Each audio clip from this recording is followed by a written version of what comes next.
Foi. Boa noite. Segunda parte das palestras do dia 8 de maio de 2024, sobre cidades, sobre questões climáticas, sobre questões sociais, na construção para cidades que se tornem mais resilientes.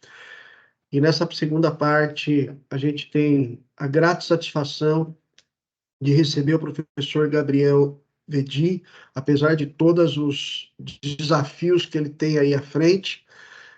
Professor Gabriel Vedi é juiz federal, pós-doutorado em Direito pela PUC do Rio Grande do Sul, Visitor School pela Colômbia, professor visitante também no Heidelberg University, doutor e mestre em Direito pela PUC do Rio Grande do Sul, membro do grupo de trabalho Observatório do Meio Ambiente e das Mudanças Climáticas do CNJ, professor do programa de pós-graduação em Direito da Universidade do Vale dos Sinos, integrante da IUCN World Commission on Environmental Law, vice-presidente do Instituto Direito por um Planeta Verde e ex-presidente da Associação dos Juízes Federais do Brasil. Professor, é uma honra estar aqui você com a gente, você que está aí no Sul, né, diante desse cenário que a gente está acompanhando por aqui, e para que você possa nos brindar com a sua fala, cidades e litigância climática.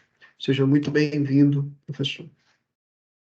Professor Cláudio, é uma honra muito grande. Está chegando bem o meu som aí? Perfeitamente, professor. Professor Cláudio, é uma honra muito grande. Professor Josué, professora Flávia. Mas é uma honra muito grande estar na PUC Campinas, no PPGD, uma universidade muito tradicional, uma universidade que se qualificada nas suas pesquisas, né, no seu protagonismo no âmbito nacional.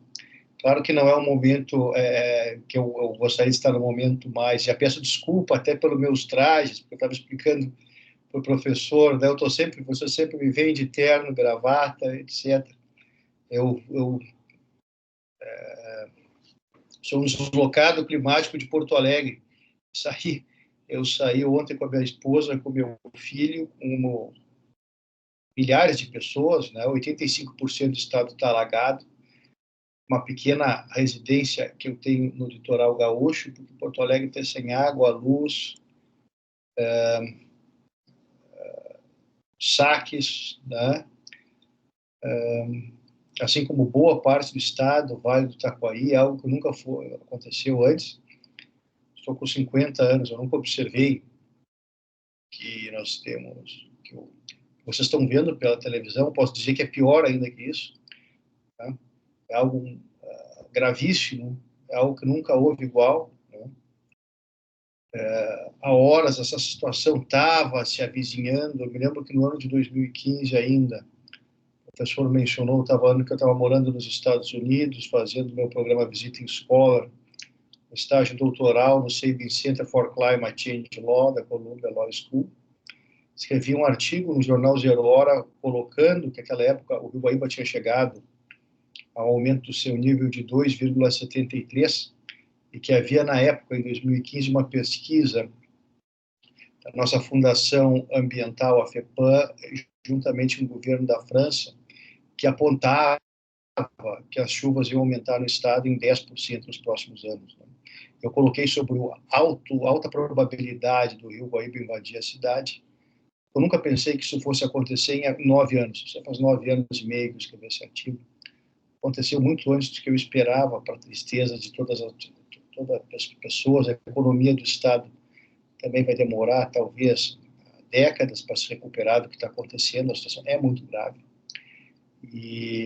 Inclusive, um tema que eu falo, né, cidades e litigância climática, parece até, eu falei com o professor Cláudio, faz uns 3 meses, né, professor Cláudio? Ou 4?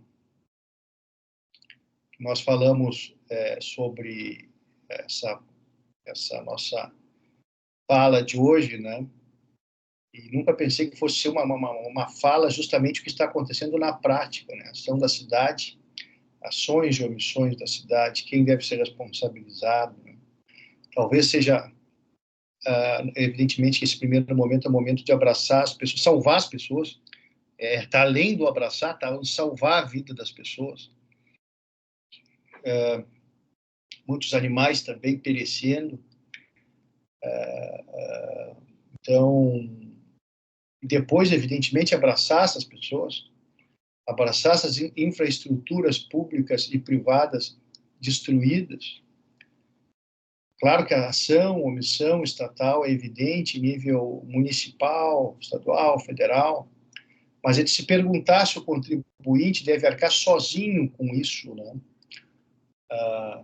Arcar duas vezes, primeiro com esse prejuízo humano e depois com seus tributos, pagar a reconstrução do Rio Grande do Sul, se seria isso o correto, ou se seria, talvez, como já está acontecendo, os grandes estudos de justiça climática, colocar no banco dos réus os maiores emissores de gases de efeito estufa, a indústria do petróleo e do carvão, os maiores emissores no mundo, os países que são os maiores emissores também responderem por violações aos direitos humanos, como Estados Unidos e China. Aliás, o Tribunal Europeu, uma semana antes dessa catástrofe climática, condenou o governo da Suíça a ampliar suas emissões, aos seus cortes nas emissões de gases de efeito estufa. Então, seria para iniciar, seria mais ou menos isso que eu teria para colocar para vocês, né? No início dessas minhas palavras aqui, eu quero dizer que o momento não é... Vocês sempre me veem sorridente, me veem... Para quem já ouviu alguma palestra minha, sempre comunicativo, mas o baque foi muito forte, o baque foi muito grande para quem é do Rio Grande do Sul, para quem é gaúcho, né, observar tudo isso que está acontecendo e ver cenas que nós nunca vimos. Eu tenho 50 anos, eu não sou nenhum menino mais, né? 50 anos, quer dizer, nasci no Rio Grande do Sul, conheço o Vale do Taquari, conheço toda essa região afetada, né? Então, realmente é algo que causa uma tristeza muito grande, para além da preocupação, né? Pois bem, mas vamos ao nosso tema, que é cidades e litígios climáticos. É importante observar que os ecossistemas estão sendo diretamente afetados pelas mudanças climáticas, inclusive mudanças na biodiversidade e na localização das espécies que se deslocam em busca de temperaturas mais amenas. E a capacidade dos ecossistemas para moderar as consequências das secas, das enchentes, das tempestades, tem diminuído década a década. O aquecimento dos oceanos e a acidificação dos oceanos estão modificando e danificando a vida no mar, né? Isso a gente observa. Os peixes, outros seres vivos marinhos, os móveis e os imóveis, como os corais, por exemplo, eles estão sofrendo essas perigosas consequências decorrente da alteração do habitat deles. Consequências do aquecimento global somam-se à pesca descontrolada, à poluição das zonas costeiras, e isso tudo afeta negativamente a atividade pesqueira para o consumo humano e também a atividade das comunidades que dependem da pesca em todo o mundo. O relatório sobre o clima da ONU, Global Warming de 1,5 graus Celsius, demonstra que o mundo já superou a barreira de 1 grau Celsius de aquecimento global, 1,1. Esse ano as medições vão a 1,5 já. Claro que você pode refrear um pouco com o inverno em parte do mundo, né, claro, mas há esse aumento de mais de 1 grau Celsius que tem o início lá no período pré-industrial, né, se comparado ao tempo das temperaturas na época pré-industrial. E os seres humanos, e também os seres não humanos, eles estão sofrendo esses efeitos negativos das mudanças climáticas. São furacões nos Estados Unidos, tufões sem precedentes na Ásia, crises hídricas em grandes metrópoles, secas na Europa, incêndios nas tundras do Ártico e agora essa enchente que eu coloquei um pouquinho para vocês da dramaticidade da situação no meu estado, no Rio Grande do Sul. Se o aquecimento global atual continuar nesse ritmo, as temperaturas elas vão atingir um aumento de 1,5 graus Celsius já entre os anos de 2030 e 2052, segundo estudos da NASA. Então, para limitar o aquecimento global em 1,5 graus Celsius até 2100, primeiro a meta era 2 graus Celsius, mas se viu que ela seria inefetiva, né, não seria eficiente, vai ser necessário cortar em 20% as emissões dos gases de efeito estufa até o ano de 2030, em relação aos níveis ali de 2010, e também zerar as emissões até 2075. Vamos precisar de emissões negativas. Os países que assinaram o Acordo de Paris se comprometeram em adotar medidas para redução das emissões dos gases de efeito estufa, mas mesmo que todos os compromissos sejam cumpridos até 2030, isso não vai ser o suficiente para limitar o aquecimento em 1,5 graus Celsius. É importante que isso fique bem claro, né? E a estimativa, e não é uma estimativa alarmista, é uma estimativa bem realista, é que o aquecimento global chegue em 3 graus Celsius de aumento na virada do século, que vai trazer resultados, já está trazendo resultados catastróficos para os seres vivos e para a economia global. E esses desastres e catástrofes climáticas vão acontecer cada vez num período mais curto. Tá? Isso aí, as pesquisas todas apontam para isso. A Naomi Oreskes, que é uma grande pesquisadora de Harvard, escreveu um livro que eu fui ao lançamento em 2016, Mercadores da Dúvida, que já demonstrava que 98% das pesquisas sobre o aquecimento global deixam claro que o aquecimento global tem causas antrópicas, né? Além de ser, o do aquecimento global, ser uma realidade. Né? Então, de acordo também com o IPCC, a humanidade precisa adotar essas medidas no sentido do corte das emissões nos próximos, antes eu dizia sempre nos próximos 10 anos, mas eu não vou dizer isso, eu vou dizer que a gente tem que começar a cortar agora, gente. Tem que começar a cortar agora essas emissões, né? Para evitar catástrofes decorrentes do aquecimento global, como o calor extremo, as secas, as enchentes. Também outro problema que nós temos, que é a extrema pobreza, que tende a se ampliar com o aquecimento global. Esses desastres, eles podem atingir a humanidade, sendo esse, inclusive, um grande risco antes do ano de 2040, e eu digo isso pelo relatório da ONU. Está acontecendo muito antes que isso, né?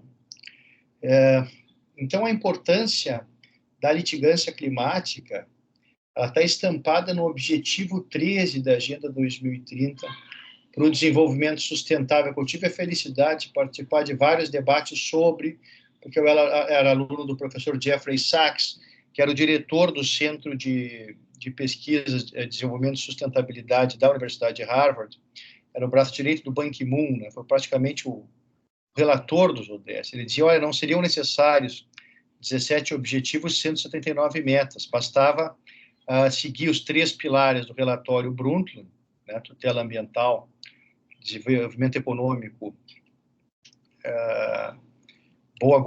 e também adicionar a ele a boa governança, né?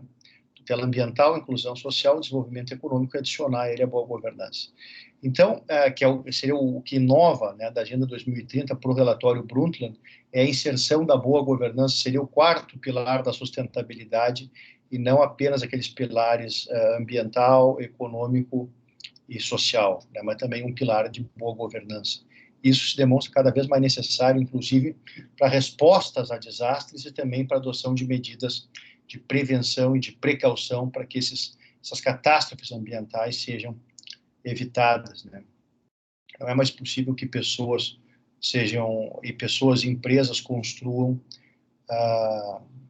edificações em locais sujeitos a catástrofes ambientais e catástrofes climáticas, ou propícios a isso, né? Como construir casas em vales, etc., em locais abaixo do nível do mar. É algo que, lá na encosta de montanhas, abaixo de barragens, como aconteceu em Brumadinho e Mariana, é algo que nós não podemos mais aceitar nos dias atuais. Então, a ação climática é desnecessário fazer uma maior avaliação, ela pressupõe como seus principais pressupostos os litígios climáticos. é de se aceitar também em sede de litigância climática, aquele visionário escolhe, vamos falar um pouco de direito, um pouco para desanuviar a coisa, né? Aquele escolhe do velho Pontes de Miranda, por qual as ações, segundo o quanto da eficácia, ou são declarativas, ou são constitutivas, ou são condenatórias, ou ainda são mandamentais, né? Ou podem ser executivas em sentido também estrito. Então, nesses dias atuais, essa definição ela ainda é adequada a essas eficácias. Nenhuma ação tem uma eficácia única, ela divide essas eficácias, né? Então, essa teoria do Pontes, ela é muito importante porque ela eleva a cultura jurídica brasileira a um patamar de destaque, né? E também, falando em sede de litigância climática, nós não temos um Código de Processo Coletivo, tem 6 tramitando no Congresso Nacional. Tem aquela decisão do ministro Noronha que cria um microsistema processual, a decisão do ministro Noronha no STJ, praticamente, ou fala sobre a existência do microsistema processual, que não cria, mas fala sobre o microsistema processual, né? Que envolve ação civil pública, a ação popular, também o Código de Defesa do Consumidor para o processamento dessas ações ambientais coletivas. E o professor Abelha Rodrigues coloca muito bem que a tutela jurisdicional do equilíbrio ecológico ela deve ser prestada mediante a utilização de todos os textos normativos atinentes ao tema, ou sejam eles de direito material ou processual, tem que haver esse diálogo de fontes, né?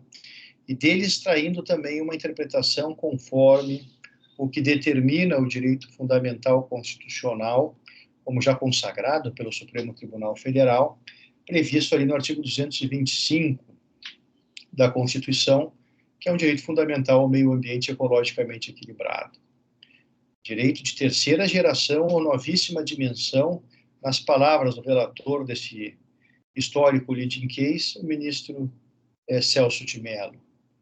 Então, com o advento desse Código de Processo Civil, o atual, né, ele é um reforço na tutela jurisdicional do equilíbrio ecológico. O CPC de 73, ali, Buzaide e Lippmann, ele tinha uma natureza mais liberal, individualista, um pouco afastado desse modelo constitucional, e nem poderia, porque nós temos uma Constituição posterior de 88, né? Então, raramente, as disposições do Código de 73 podiam ser transportadas para essa litigância coletiva. Só veio acontecer isso em 1985, com a Lei de Ação Civil Pública, né? Justamente para regular a tutela desses conflitos de direitos difusos, como o meio ambiente.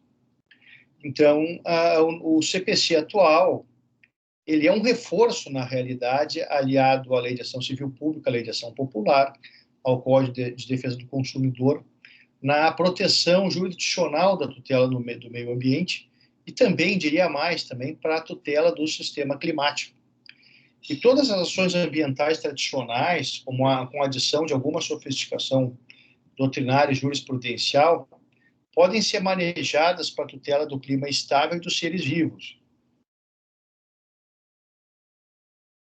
como, de certo modo, tem reconhecido a jurisprudência dos tribunais superiores para outros temas relacionados com o direito ambiental. O clima, então, ele é um elemento ambiental vital por ser tutelado pelas ações previstas no nosso ordenamento jurídico. O já referido artigo 225 da Constituição, da Lei 12.187 e do Decreto 9578 de 2018, que regulam a Política Nacional da Mudança do Clima, e também dos casos que surgem na jurisprudência, do surgimento de uma doutrina de direito climático. Me lembro quando eu lancei o primeiro livro de litígios climáticos no Brasil, em 2019, e agora, ao lado dos meus queridos amigos, professor Ingo, professor Tiago Fenstenseifer, lançamos o curso de Direito Climático Brasileiro pela Revista dos Tribunais. E meus primeiros artigos sobre direito climático foram em 2014, 2015, no jornal Zero Hora, em Porto Alegre. Depois, ali um pouquinho, comecei a falar sobre isso no Conjur, dos Estados Unidos, quando eu tive 2015 e 2016 pesquisando na Universidade de Colômbia, que a minha tese de doutorado foi sobre desenvolvimento sustentável na era das mudanças climáticas, e aí pela editora Saraiva, né? E já comecei a falar um pouco sobre essa questão, né? Então, e foi um tema que explodiu no Brasil muito rapidamente. Hoje, muita gente, ainda bem, falando sobre direito climático, sobre litígios climáticos. Isso é muito importante, que a advocacia, o Ministério Público, o Judiciário, principalmente a academia, a universidade, comece a olhar para esse direito como algo autônomo, né? E nós temos grandes juristas no Brasil que podem levar isso à frente. E o Brasil também possui uma legislação infraconstitucional esparsa, que pode ser importante para a tutela direta, ou também para a tutela indireta do clima, e pode ser veiculada nos litígios climáticos próprios e também nos litígios climáticos impróprios. Eu costumo chamar de litígios climáticos próprios aqueles que diretamente visam diminuir as emissões dos gases de efeito estufa, como, por exemplo, uma demanda que tenha como objeto a limitação de emissões de gases de efeito estufa em uma fábrica, ou no fechamento de uma termoelétrica ou de uma carbonífera. E os litígios climáticos impróprios ou indiretos são aqueles que visam a proteção dos mangues, das florestas, e tentam também impedir o uso do fogo, por exemplo, no preparo dos pastos para a pecuária ou para a colheita da cana-de-açúcar. Igualmente, correspondem a esses litígios aqueles que buscam multar empreendedores degradadores que, em virtude do seu empreendimento econômico de mineração, por exemplo, promovem emissões irregulares de gases de efeito estufa e prestam, assim, um desserviço para a formação de uma cultura de educação climática e de educação ambiental no seio da sociedade. E a litigância climática no Brasil, ela deve obedecer às normas fundamentais do processo civil, está vinculada, em regra, com a têmpera do direito climático, e também os princípios do direito processual, que são muito bem citados pelo ministro Luiz Fux, inclusive uma obra recente dele, que é o princípio do devido processo legal, o princípio dispositivo, o princípio da prioritária solução consensual, a justiça multiportas, a arbitragem, a conciliação, a mediação, a desjudicialização de conflitos, e principalmente para cumprir as ações civis públicas, né? E também aqueles termos decorrentes dos TACs, né? Então, os termos de ajustamento de conduta. Eu falei a sigla, mas é bom dizer o que significa a sigla, né? Então, também o princípio da duração razoável do processo, evidentemente, quando se adota tardiamente o princípio da precaução e da prevenção, danos podem decorrer daí, né? Também outra questão que é importante, que nós, juízes, temos que observar, que é a ordem cronológica dos julgamentos. E o STJ também tem uma decisão muito importante que enriquece o direito climático, né? Embora tenha sido proferida na esfera do direito ambiental, quando o STJ adota a teoria do risco integral na verificação do dano ambiental. Ou seja, basta a prova do dano e do nexo causal para que esteja presente o dever de indenizar. Então, o Superior Tribunal de Justiça ele superou a teoria do risco-proveito. Então, ele não aceita excludentes da responsabilidade civil, como a culpa exclusiva da vítima, caso fortuito, caso de força maior, e a cláusula contratual que prevê a prerrogativa de não indenizar. Um precedente importante do ministro Raul Araújo, né, em recurso especial sobre esse tema. Também, ao superar essa teoria da falta do serviço, o STJ entende que a responsabilidade do Estado por danos ambientais ela não ocorre apenas nos casos de ação estatal, mas também de omissão. O Estado, nos casos de omissão, vai responder também sem a necessidade de demonstração de culpa estatal. Isso aí de acordo com a interpretação que se faz do artigo 37, parágrafo 6º da Constituição de 88. Nesse sentido, gente, a presença dos pressupostos da responsabilidade civil como dano e nexo causal, que podem ser verificados com maior facilidade com o avanço da ciência climática e computacional, eles ensejam uma imputação da responsabilização estatal nos atos comissivos, mas também quando há omissão dos seus agentes em caso de danos ambientais ou em caso de danos climáticos. E dano, gente, pode servir para danos climáticos também, né? O saudoso Pontes de Miranda, e vamos resgatar o direito um pouco nesses momentos, onde a internet tem uma importância grande, né? As redes sociais, né? E a leitura vai sendo deixada muitas vezes, os textos jurídicos mais densos, vai sendo deixada para trás, né? E o saudoso Pontes de Miranda, eu relembro ele de novo pela segunda vez, falava que sobre os danos, né? Que a abstenção, omissão ou ato negativo também pode ser causa de dano. Se o ato cuja prática, dizia o Pontes, teria impedido, ou pelo menos teria grande probabilidade de impedir o dano, e foi omitido, responde o omitente, né? Que responde por omissão. Isso o Pontes já falava no seu Tratado de Direito Privado, no tomo 23, né, quando ele fala sobre o direito às obrigações, que é uma das grandes passagens do Pontes pelo direito civil, é justamente quando ele fala sobre o direito às obrigações, né?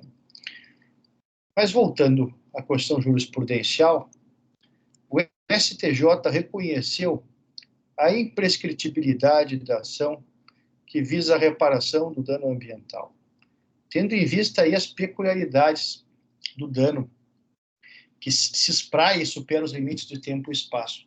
Há uma decisão do ministro Castro Meira, também em sede de recurso especial, que diz que essa posição de imprescritibilidade da ação por dano ambiental é uma posição que visa dar máxima eficácia ao princípio da reparação do dano e colocar o mecanismo à disposição do Estado, da coletividade, do indivíduo, capaz de tutelar o direito fundamental ao meio ambiente equilibrado e uma perspectiva intergeracional.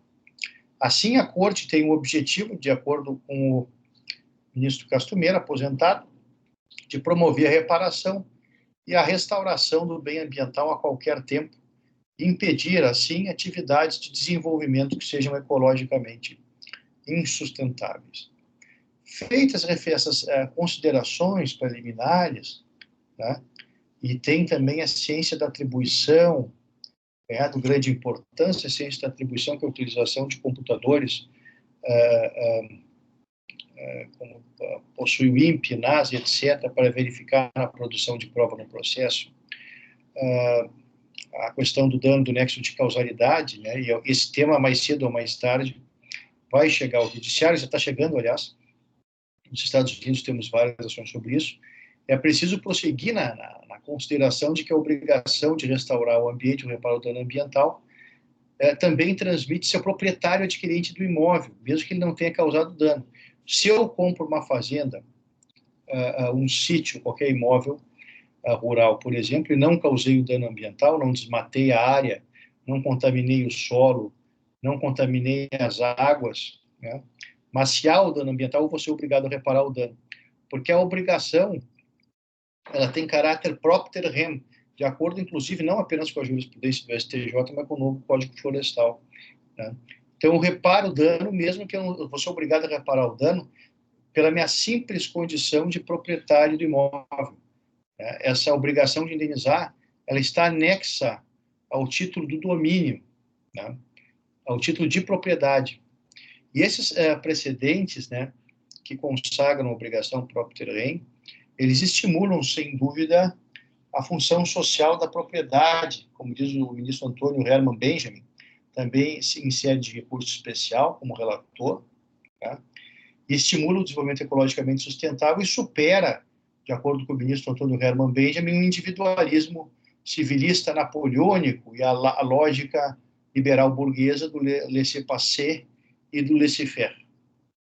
Pois bem, gente, esses fatos, então, demonstram que a jurisprudência do Superior Tribunal de Justiça é um campo fértil para a construção desses litígios climáticos, consistentes na análise de casos decididos por essa corte, né, que são relevantes como marcos no início do bom combate judicial aos fatores antrópicos causadores das mudanças climáticas. E a litigância climática assumiu, então, um papel sem precedentes também, não apenas no aspecto infraconstitucional, mas também no debate constitucional. A gente vive numa geração acostumada a festejar a carta política do Dr. Ulisses, né, do senhor Diretas, para além de possuir uma redação democrática, e possui, eu sou um dos defensores da Carta de 88, eu acho que ela é uma boa Constituição,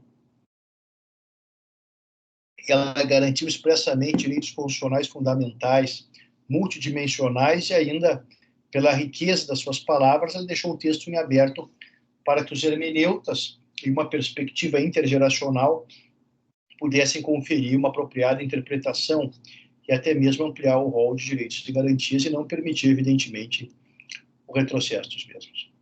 O tema das mudanças climáticas há pouco era tratado de forma tímida pela doutrina e, de igual modo, os litígios climáticos ainda eram bastante incipientes. Contudo, há uma perspectiva sólida de aumento desse tipo de demanda. O governo federal, especialmente na gestão passada, não que a atual esteja sendo uma maravilha, mas a gestão passada, né, omitiu-se no cumprimento dos compromissos assumidos para manter a estabilidade do clima. Apenas a título de exemplo, entre outras, existem ações em trâmite decididas pelo STF, pelo STJ, pelos TRFs, que evidenciam pautas atreladas, direta ou indiretamente, às mudanças climáticas, né? Assim, pode-se observar litígios climáticos puros, ou próprios e indiretos ou impróprios, que eu já falei para você sobre eles, que tramitam nas nossas cortes. E o STF parece que sofre um processo de criação de uma jurisprudência sustentável no âmbito climático, pelo menos esse foi o desfecho da DPF 708, originariamente ajuizada como a DIN 60, pelo PT, PSOL, PSB e pela Rede, né, em que foram apontadas omissões do governo federal por não adotar providências para o funcionamento do Fundo Clima, que foi indevidamente paralisado entre os anos de 2019 e 2020, ali no início da pandemia, da Covid, né? Além de diversas outras ações de omissões na área ambiental que levaram o Brasil a uma situação de retrocesso e de desproteção em matéria ambiental. Então, o STF proibiu, nesse caso, no caso do Fundo Clima, de modo exemplar, após a realização de uma audiência pública multidisciplinar, o contingenciamento dessas receitas que integram o Fundo Nacional sobre a Mudança do Clima. E também determinou o governo federal que adotasse as providências necessárias para o funcionamento do Fundo Clima, com a consequente destinação de recursos. Evidentemente, um fundo só funciona com recursos, né? Então, o STF reconheceu ainda a omissão da União devido à não alocação integral das verbas do fundo referentes ao ano de 2019. Nesse leading case do Fundo Clima, consolida e também fortalece a orientação jurisprudencial em outros julgados do próprio Supremo, né, que ele se vale de um diálogo da jurisprudência recente da Corte Interamericana de Direitos Humanos em matéria ambiental, como aconteceu na opinião consultiva 23 de 2017 sobre o meio ambiente e direitos humanos, e o caso comunidades indígenas membros da associação LACA RONHAT, a Nuestra Tierra, né, versus a Argentina, que é uma decisão de 2020, e a decisão do Supremo aí que mencionou esses casos, né, também ela acaba por atribuir, no caso do Fundo Clima, aos tratados internacionais em matéria ambiental o mesmo status, hierarquia normativa especial já reconhecida pelo STF para os tratados internacionais de direitos humanos, que, em geral, ou seja, uma hierarquia supralegal, né, se chama de hierarquia supralegal. É importante esclarecer que o STF, ao interpretar o artigo 5º da Constituição, no julgamento do recurso extraordinário 466-343 de 2008, consolidou o entendimento de que os tratados internacionais de direitos humanos ratificados pelo Brasil como, por exemplo, a Convenção Americana de Direitos Humanos, muito invocada no direito penal, né? O Protocolo de São Salvador e os tratados do Sistema Global da ONU são dotados de status normativo supralegal. Pois bem, gente, feitas essas considerações sobre a litigância climática, vamos agora, digamos assim, refinar nossa fala hoje, né, no sentido de falar um pouquinho sobre litígios climáticos, direito climático e municípios. Foi após a COP27 em Sharm el-Sheikh, no Egito, que, inclusive, essa COP deixou como legado principal a criação de um fundo de perdas e danos. E parece, ali ficou bem claro, o papel que os municípios deverão assumir, né, um papel de protagonismo de um pensamento ecológico global, né, que eles pensem globalmente os municípios, né, tenham compromissos globais, mas exerçam sempre uma ação climática local até para evitar catástrofes e desastres climáticos ou minorar os seus efeitos. E a explicação é bem mais simples do que se pode pensar, porque as cidades são responsáveis hoje por cerca de 70% das emissões dos gases de efeito estufa, ao mesmo tempo em que abrigam cerca de 55% da população global. Esse número está aumentando, essa porcentagem, o que equivale hoje a 4,2 bilhões de pessoas. E esse número de residentes dos limites físicos urbanos deve, inclusive, aumentar para 68%, 70% até 2050.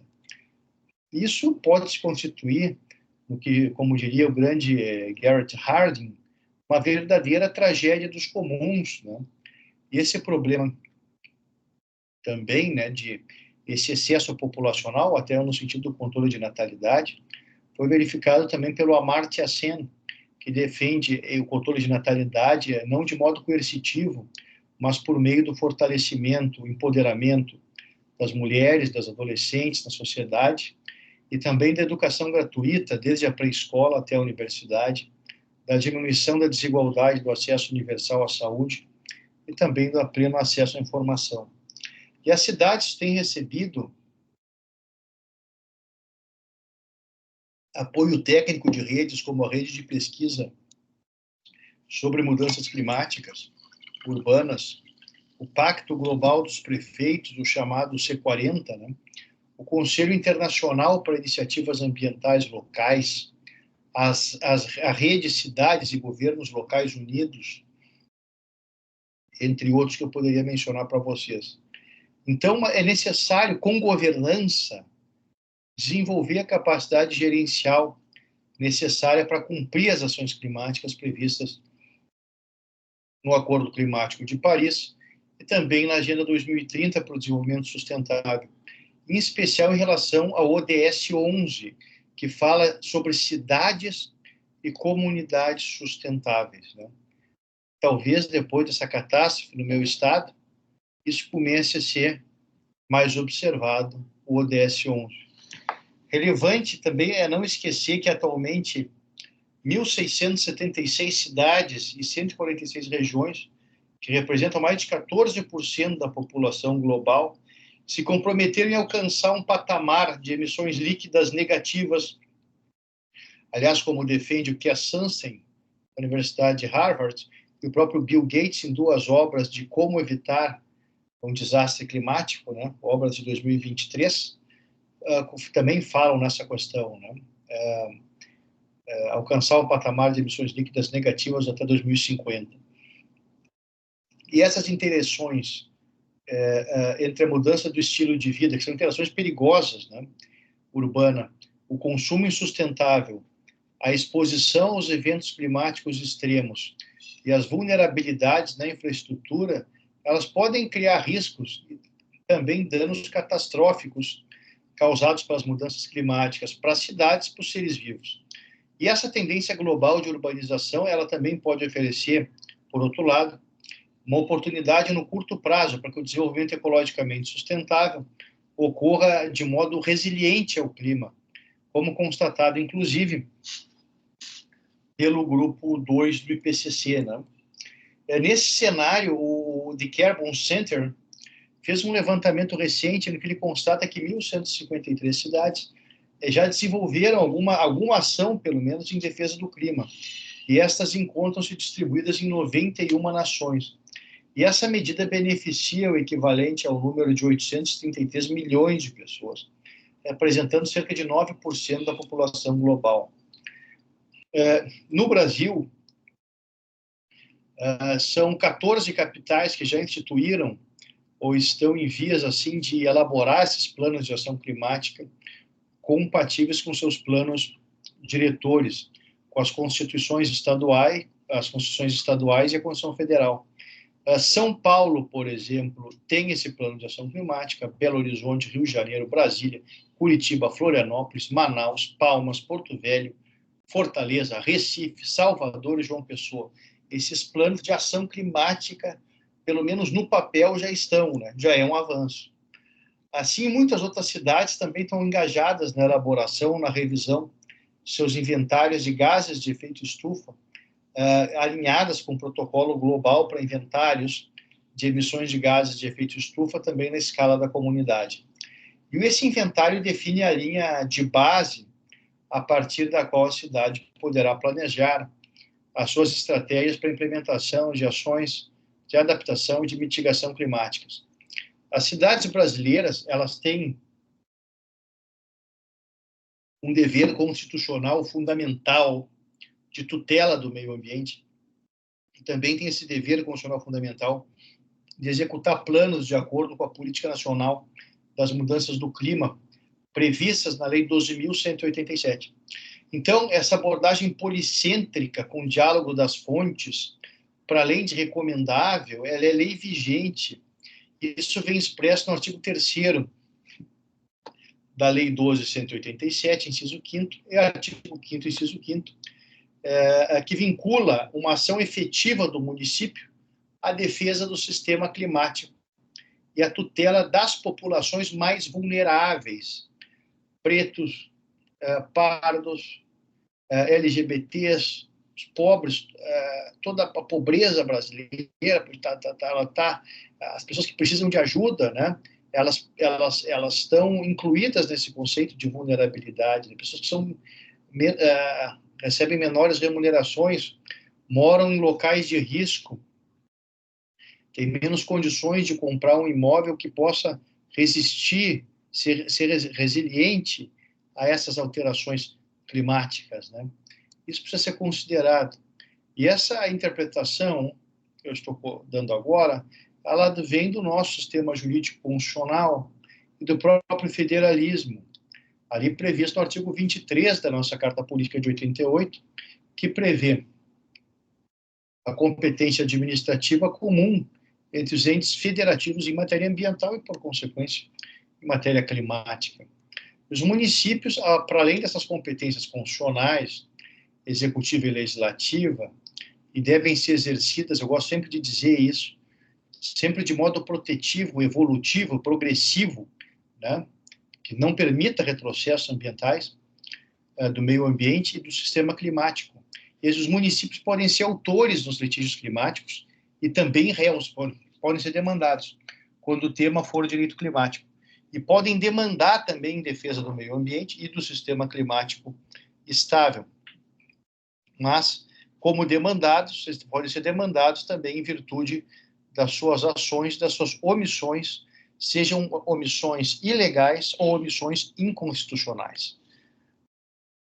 Os cidadãos, eles podem requerer em juízo indenizações e melhoria da infraestrutura urbana, que deve ser edificada por projetos sustentáveis, compatíveis com conceitos de adaptação, conceitos de resiliência e de resposta aos desastres. Os municípios, de outro lado, também podem demandar empresas, órgãos estatais, para o cumprimento da legislação climática e para a concretização dos princípios da prevenção e da precaução em defesa dos munícipes e do próprio macro-bem ambiental. Na jurisdição estrangeira, podem ser observados dezenas de litígios climáticos envolvendo estados, envolvendo municípios. Por exemplo, as cidades de Paris e Nova York, elas juntaram-se a outros autores para ajuizar a ação contra a Total Energies, por essas não combaterem adequadamente as alterações climáticas. Esse litígio climático foi instaurado lá em 2020, e é com base numa lei francesa de 2017, que exige que as grandes empresas francesas elaborem planos de vigilância para evitar a ocorrência de danos ambientais e também de danos climáticos. Formou-se, nesse caso, um litisconsórcio ativo que requereu o Estado, juiz medida judicial, que obrigue a Total Energies a adotar as medidas necessárias para reduzir drasticamente as suas emissões de gases de efeito estufa e enquadrar-se nos objetivos do Acordo de Paris. Os autores, inclusive, citaram na fundamentação da demanda como precedente o caso Dutch Shell. Tá? Eu fiz um comentário bem aprofundado sobre esse litígio climático holandês, né, que é um marco no litígio climático mundial. Nesse leading case, que é lá de 2021, o Poder Judiciário holandês emitiu uma decisão mandamental para que a Royal Dutch Shell acelere o seu objetivo de redução das emissões de carbono. Tá? Como também agora o Tribunal Europeu de Direitos Humanos, eu publiquei um artigo com a professora da USP, Patrícia Iglesias, há 2 semanas, no Conjuro, né? A Suíça foi condenada por violação dos direitos humanos por faltar ambição climática ao governo suíço pelo Tribunal Europeu de Direitos Humanos. Uma decisão recentíssima. Né? Mas voltando ao caso, a esse caso em que foram autoras Paris e Nova York, né? Além deles como autores, Paris e Nova York, também que são palcos, na verdade, das liberdades políticas, né? Nas lutas dos direitos civis, Nova York, Paris. Né? Além disso, há mais 16 autoridades locais e 6 ONGs se juntaram a essa ação, né? E aderiram ao polo ativo da demanda.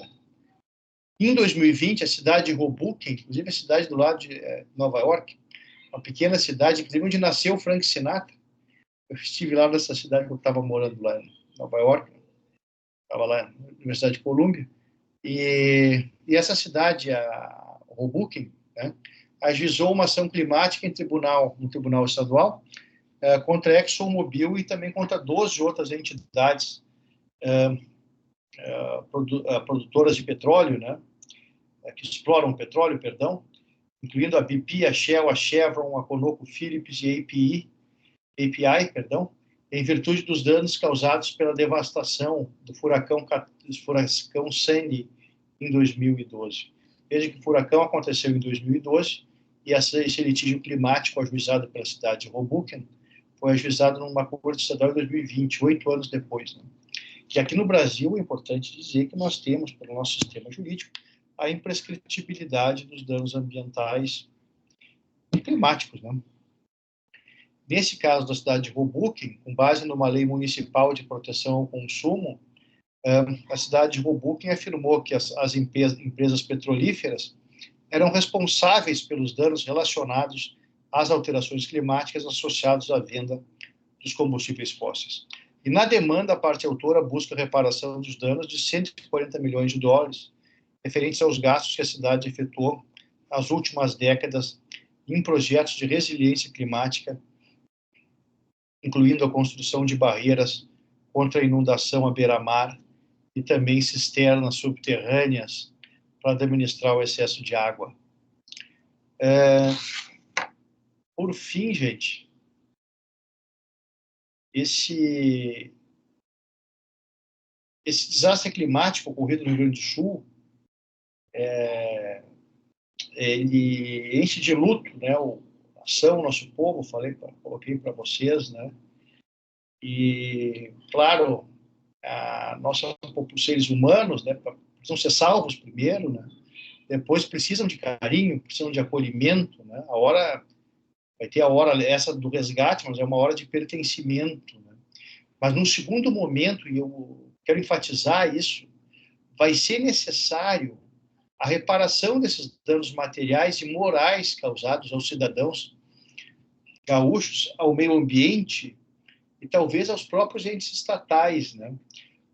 Eu coloquei no início que esse relatório da fundação da FEPAM, né, a Fundação de Proteção Ambiental do Estado e do Governo da França, 2015, ele já aumentava para o aumento, já apontava para o aumento das chuvas de 10%. Esse relatório foi divulgado há 10 anos, né? Então, não se discute, né, que os entes estatais, mesmo cientes desses relatórios, eles fizeram muito pouco ou não fizeram nada para a proteção das localidades, das populações atingidas, né? Mas a gente tem que discutir se é justo a União, o Estado, os municípios gaúchos, sucateados, né? A União e o Estado também, né, arcarem integralmente com a reparação civil dos danos aos seus cidadãos, ao meio ambiente, às estruturas públicas e privadas danificadas, destruídas pelo temporal.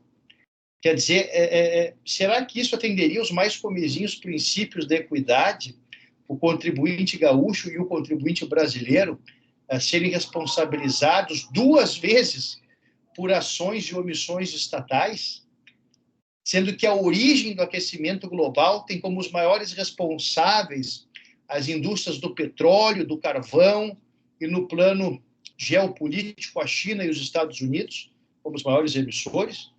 Esses países e essas indústrias, eles deveriam passar totalmente incólumes em eventual reparação por danos climáticos, a questão que eu levanto para vocês todos?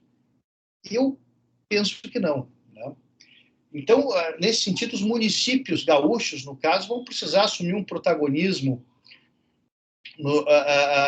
de um pensamento, no sentido de um pensamento ecológico global, né, e de exercerem uma ação climática local, talvez até nos tribunais, né? Então, é algo que realmente precisa ser verificado, né? União, repito, estados e municípios podem, em tese, ser responsabilizados, né? Mas talvez seja a hora, portanto, do ajuizamento de ações climáticas nas cortes sofisticadas, em defesa do povo gaúcho, do meio ambiente, e que coloque finalmente nos bancos dos réus as indústrias do petróleo, a indústria do carvão, os grandes emissores de gases de efeito estufa no plano político, China e Estados Unidos, que com essas ações contraditórias e contrárias ao Acordo de Paris, estão também violando os direitos humanos. E essas grandes empresas também patrocinando o que se chama de greenwashing hoje em dia, né? Fazem um discurso ambientalmente correto e sustentável, mas na realidade estão colaborando de modo decisivo para o aquecimento global. Então, essas são as minhas palavras e eu agradeço muito a PUC Campinas por essa oportunidade. Obrigado, professor Gabriel, pelas palavras. Tem várias questões, né, que a gente acaba despertando aqui, principalmente uma que eu li uma matéria, acho que foi do professor Antônio Herman, ministro Antônio Herman, a respeito do debate, inclusive a Ana Elisa, que é promotora no Rio Grande do Sul também, a respeito de um debate sobre o reconhecimento ou não do sistema climático estável como direito fundamental ou não. Existe esse debate? Não existe? Eu li errado? É possível se falar sobre isso?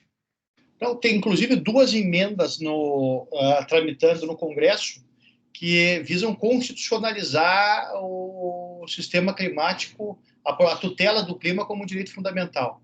Tem duas emendas, né, que tramitam, projetos de emenda constitucional, que tramitam no Congresso, né? Em sede de doutrina, principalmente depois do caso Urgenda, julgado na Holanda, eu tenho defendido essa tese do sistema climático como um direito fundamental, e também é o professor Ingo, tem um aliado importante nisso também, assumiu esse discurso. Inclusive, foi muito correto comigo na audiência do Fundo Clima. Eu prefacei o livro da audiência do Fundo Clima a pedido do X, mas o professor Ingo, inclusive, mencionou, olha, isso aqui quem vem defendendo é o juiz federal lá do Rio Grande do Sul, né? E ele, claro, como um constitucionalista, talvez o mais citado no Google Acadêmico Brasileiro, se eu não me engano, é o professor Ingo, né? Tá sempre na ponta, está defendendo também esse como um direito fundamental. A discussão é se isso aí o Supremo poderia declarar isso como um direito fundamental, como já declarou o meio ambiente ecologicamente equilibrado, ou se isso poderia vir através de emenda constitucional. Aí não haveria dúvida, né? Se viesse pelo projeto, pelo Poder Legislativo, né? Daria uma grande legitimidade, né, a esse direito fundamental se viesse pelo Legislativo, né? Através dos representantes do povo. Então, seria bastante importante. Mas existe esse debate em doutrina, né? Que entende que talvez não fosse suficiente apenas um direito fundamental ao meio ambiente equilibrado, mas também o direito ao sistema climático estável, o direito ao clima estável. E eu tenho um artigo publicado do professor Ingo defendendo isso também. Tá? E no nosso livro com o professor Tiago também a gente defende isso. No seu livro de Direito Climático. Isso. Professor, muito obrigado pelas palavras, pelos ensinamentos, pelas considerações. Eu vou passar a palavra para o professor Josué, para que ele possa apresentar a outra palestrante. As questões, ao final, a gente coloca. Fique muito à vontade, viu, professor? Eu sei aí dos seus transtornos aí no cotidiano, mas se puder ficar com a gente agradece. Tá bom? Tá certo. Eu quero agradecer muito ao professor Gabriel Viedi pela apresentação. Eu notei um monte de coisa para perguntar, mas se por acaso o horário não permitir, depois eu mando as 37 dúvidas que me ocorreram aqui. 37, parágrafo 6º, né? Envolvendo responsabilidade indireta dos causadores dos danos, né? Afinal de contas, quando o Rio Doce é destruído por uma causa direta de um agente poluidor, nós sabemos quem deve ser responsabilizado, mas quando o desastre é causado de maneira difusa e nós não sabemos exatamente qual a correta carga, o ônus de responsabilidade de cada um desses agentes, o direito age na defesa do direito de defesa desses causadores de dano ambiental, que acabam tendo a sorte de uma sentença improcedente, porque o juiz, no dever dele, da imparcialidade aplicando o instrumento chamado direito, acaba não identificando com precisão o ônus da responsabilidade e nós temos aquele dano terrível. E aí a impossibilidade de atribuir ao Estado, né, mas deixa para depois, porque já estamos adiantados da hora, eu não quero... Eu não quero causar o transtorno de... Já estamos 1 minuto atrasado. Eu agradeço muito ao professor Gabriel Viedi. Eu agradeço muitíssimo também a presença da professora Flávia Santiago Lima, a quem eu agradeço muitíssimo pela gentileza de ter nos dado essa oportunidade de vir aqui, ainda que virtualmente, à PUC Campinas. A professora Flávia, eu a conheço do Instituto Brasileiro de Direito Ambiental, somos do mesmo grupo de pesquisa em políticas públicas, e a professora Flávia, eu tomo a liberdade aqui de ler o currículo Lattes, ou pelo menos um pedacinho dele, senão a gente vai ficar aqui por muito tempo também. Ela é pós-doutorada em Direito pela Universidade de Valência, na Espanha, mestre e doutor em Direito Público pela Universidade Federal de Pernambuco, professora adjunta da Faculdade de Direito da Universidade de Pernambuco, em Recife, professora permanente do Programa de Mestrado Profissional em Políticas Públicas da Universidade Federal de Pernambuco, líder do grupo de pesquisa Juspolítica, Diálogos, Historicidades e Judicialização de Políticas Públicas da Universidade de Pernambuco e pesquisadora do grupo Praetor, eu acho que é Pretor, mas Grupo de Estudos sobre Poder Judiciário, Política e Sociedade, Ciência Política da Federal de Pernambuco, registrados no CNPq. Membro da Comissão de Estudos sobre Políticas Públicas do IBDA, Instituto Brasileiro de Direito Administrativo, advogada da União desde 2003, e suas áreas de pesquisa são judicialização da política, ativismo, autocontenção e política judicial, diálogos institucionais, políticas públicas e processos de interesse público. Professora Flávia, a palavra é sua para a apresentação do seu tema, que foi intitulado Cidades Sustentáveis e Mudanças Climáticas, Limites e Possibilidades da Judicialização de Políticas Públicas. A palavra é sua. Muito obrigado, professor. Muito obrigada, uma boa noite a todos e todas. É uma satisfação estar ainda aqui virtualmente, embora minha atividade profissional seja desempenhada em Recife, eu estou aqui em Brasília, em verdade, me é uma satisfação estar ainda aqui virtualmente em Campinas. Gostaria de agradecer inicialmente o convite do professor Josué, muito gentil, bastante, inclusive extremamente gentil, nessa acolhida virtual. Espero em breve conhecê-lo pessoalmente, professor. Gostaria de cumprimentar o professor Cláudio. Eu gostaria também de cumprimentar o professor Gabriel. Professor Gabriel, eu somente posso oferecer a minha solidariedade a todos os nossos irmãos, compatriotas gaúchos, por toda essa dificuldade, todo esse processo tão difícil que os nossos irmãos estão passando nesse momento tão complexo. É muito triste dizer isso, mas esse evento ele é muito oportuno e é uma oportunidade que nós não gostaríamos, né, de vivenciar, infelizmente. A minha solidariedade, professor Gabriel, ela também consiste no fato de, ao morar numa cidade que também constantemente é confrontada com eventos climáticos muito complexos. Só para trazer alguns dados do que já aconteceu, por exemplo, em Recife, e a partir daí vocês podem compreender de que modo eu consigo ter empatia com o que está acontecendo em Porto Alegre. Em 2021, 93 pessoas morreram na cidade do Recife, em decorrência de chuvas. Em 2022, 140 pessoas morreram na cidade de Recife.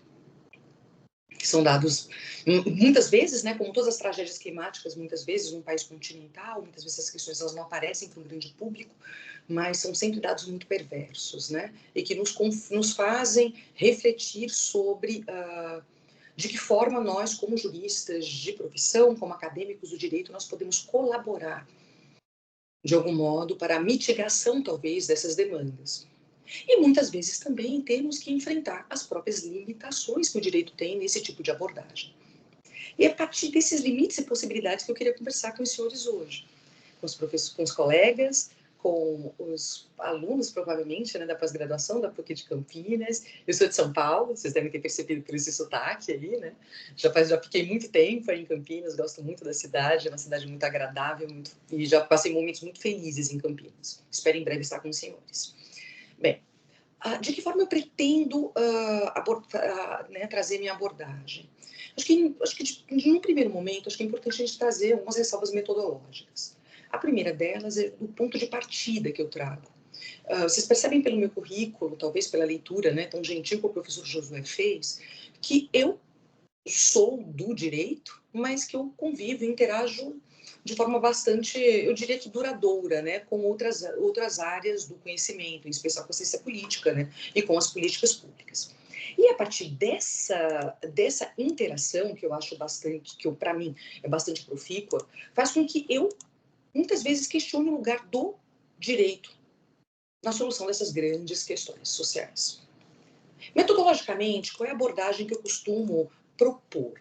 Eu costumo propor uma abordagem dos temas e da minha pesquisa, de uma forma geral, a partir da ideia da judicial politics. É um ramo da ciência política norte-americana que conjuga direito e política, em que, basicamente, nós lidamos com a perspectiva da visualização do que são os processos de judicialização a partir de dois grandes marcos metodológicos, que nós chamamos de teoria positiva, ou seja, lidar com dados, para a partir desses dados nós construirmos e avaliarmos a partir da chamada teoria normativa, ou seja, o que nós, do direito, produzimos em torno daquilo, as nossas regras, os nossos procedimentos, a nossa jurisprudência. Essa conjugação muitas vezes é muito difícil de fazer, porque imaginem que, no primeiro momento, nós temos que avaliar qual é o papel dos tribunais, das instituições do sistema de justiça nesse processo de juridicização, eu vou utilizar aqui uma expressão habermasiana, e posteriormente a ideia de uma judicialização, quando nós visualizamos a possibilidade ou o potencial do Poder Judiciário de solucionar aquela demanda. Num segundo momento, essa abordagem metodológica, ela nos traz a necessidade de analisar as decisões judiciais para partir dos efeitos, não apenas das decisões como elas são construídas, mas da forma como a elas é conferida efetividade, para que nós possamos analisar e discutir qual o papel dessas decisões e qual o impacto que elas podem ter no mundo. Um terceiro aspecto é óbvio, né? A partir desses diagnósticos, a gente discutiu um pouco sobre a operatividade do sistema de justiça e dos tribunais para a proteção de direitos, entre eles essa pauta de direitos fundamentais. Se nós falarmos sobre judicialização, eu acho muito interessante, né, discutir esse termo, né, conceitual, operacional acadêmico, denominado judicialização da política. É uma expressão que muitas vezes, pela sua vulgarização, parece que diz muito pouco, mas ela tem ainda um potencial explicativo muito poderoso. Quando nós falamos da judicialização da política, e nós podemos também fazer um recorte sobre a judicialização das políticas públicas, nós temos que lembrar que a judicialização da política ela é marcada por diversos aspectos. O primeiro deles são as chamadas condições institucionais, ou seja, quadro político, quadro jurídico, amparo em instituições e normas jurídicas e em procedimentos institucionais, especialmente a jurisprudência dos tribunais. Vejam que, por exemplo, o professor Gabriel, de forma brilhante, nos trouxe um aspecto muito interessante, que nós, por exemplo, constitucionalistas, não gostamos de abordar, que é o papel do STJ na construção de políticas públicas e na construção e no diálogo sobre os impactos de políticas públicas. Nós, constitucionalistas e publicistas, costumamos ser muito voltados, né, ou olharmos, né, direcionarmos os nossos olhos ao que acontece no Supremo Tribunal Federal. Ou seja, nós temos jurisprudência sendo construída a todo tempo, não apenas precedentes, mas em especial jurisprudência, com a consolidação delas, que nos oferece, portanto, condições institucionais para que nós vejamos a judicialização como um caminho viável. E é óbvio, né, gente, quando nós vemos uma situação como essa que nós estamos assistindo de forma tão trágica na TV, a nossa primeira reação é: vamos ajuizar ações, queremos responsabilidade administrativa, penal, civil, queremos indenizações, né? Queremos punição dos responsáveis. Né? A nossa forma de pensar o direito é direcionada a essa relação. Mas, ao mesmo tempo, o conceito de judicialização da política também envolve fatores culturais e comportamentais. Por exemplo, para que alguém judicialize uma ação, um indivíduo, um grupo, uma associação, aquele autor ele deve achar que aquele caminho da judicialização lhe parece interessante. Se não eventualmente para um bom resultado, mas para que pelo menos uma boa vitória judicial lhes assegure efeitos simbólicos, e a judicialização tem esse papel. Isso é muito importante em termos de direito ambiental. Afinal de contas, nós não conseguimos, pela via da judicialização, simplesmente construirmos políticas públicas. O que nós conseguimos, pela via da judicialização, é, eventualmente, trazer, né, ou solucionar algumas questões, enfim, até pela questão de timing, que é mais um elemento que daqui a pouquinho a gente vai conversar, que nós conversaremos. Um segundo aspecto é, muitas vezes, a judicialização, ela se presta à matização de conflitos que são imanentes na sociedade. Ou seja, perdedores de processos políticos, atores políticos que não conseguem inserir as suas escolhas, insular as suas escolhas em processos estatais, pela via, né, de uma derrota de jurisdição majoritária, pela via pela própria fragilidade política, econômica e social, a vulnerabilização que aquele grupo passa, aquele grupo muitas vezes não consegue fazer com que suas vontades e seus interesses eles sejam contemplados pela ação estatal. E o caminho da judicialização lhes parece interessante. Em termos ambientais, isso é muito frequente, tema que nós voltaremos daqui a pouco. Esse contexto, portanto, de condições institucionais e condições culturais, comportamentais, fazem com que nós possamos dizer que um determinado sistema jurídico é bastante judicializado. E nós podemos dizer isso sobre o sistema brasileiro. Em que ponto?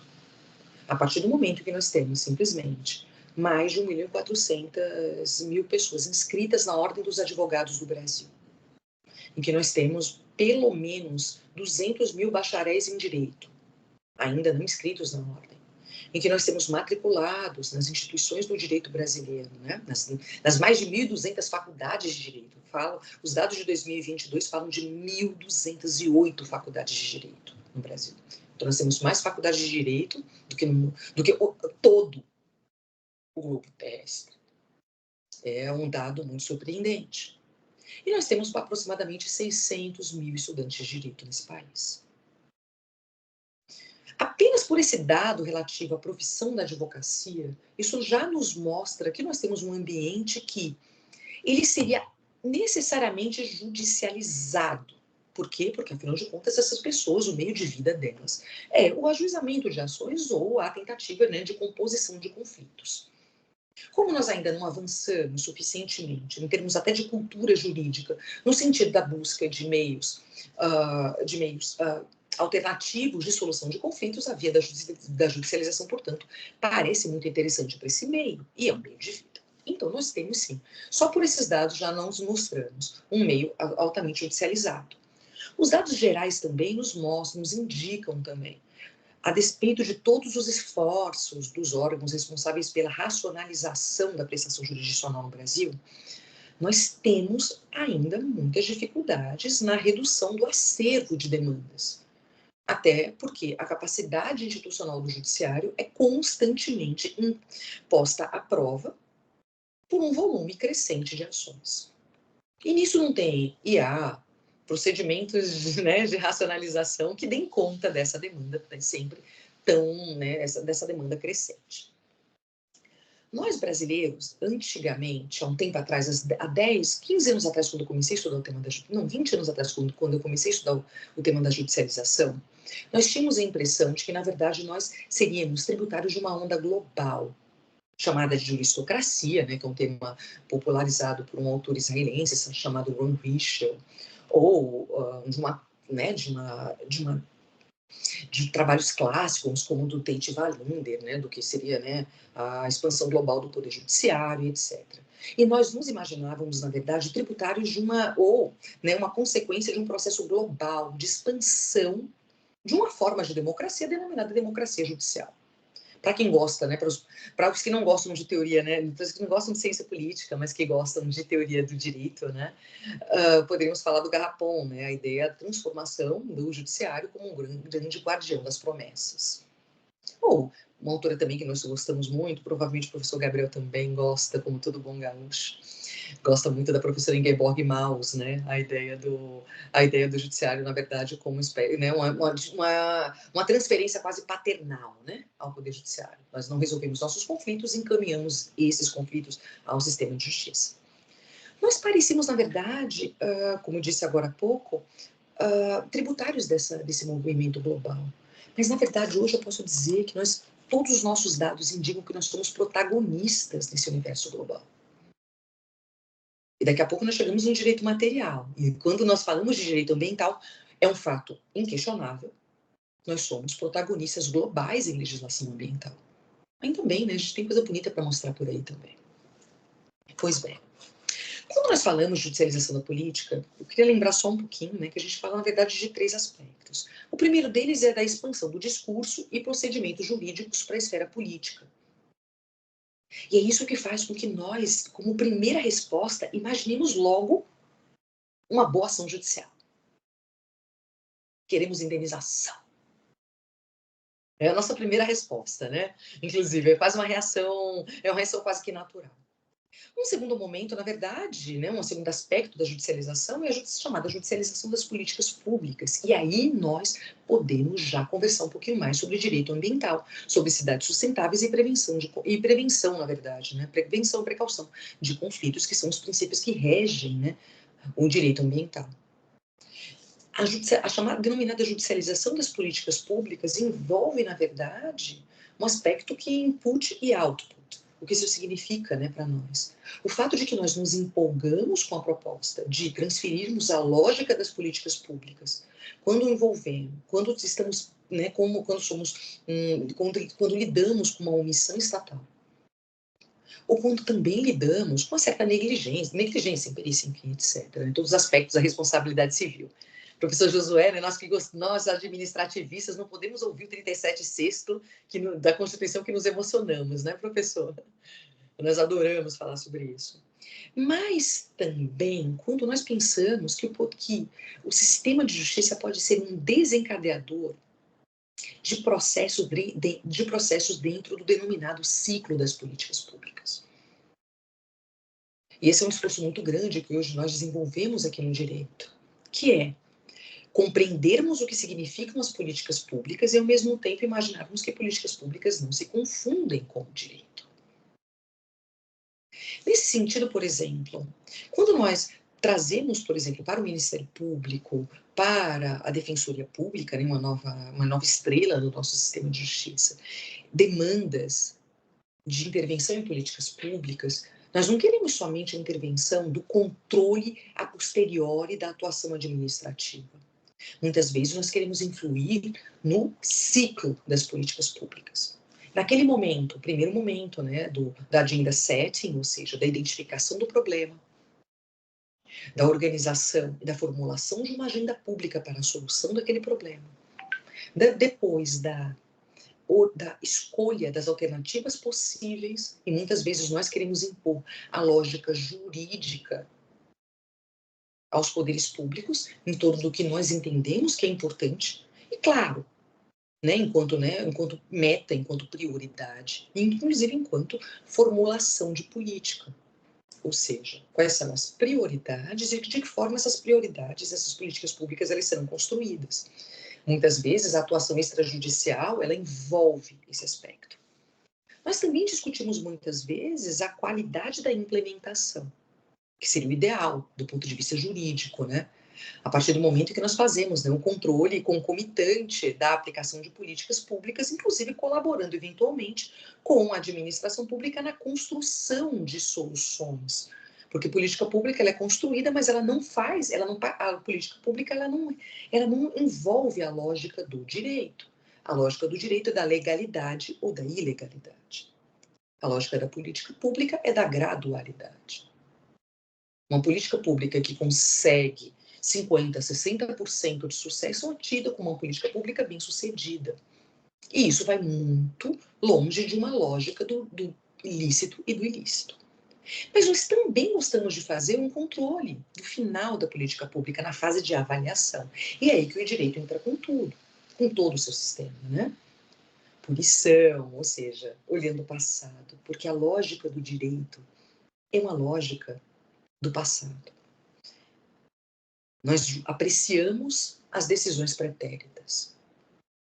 Ao passo que o direito ambiental, por vocação, por natureza, é um direito que pensa no prognóstico, no futuro.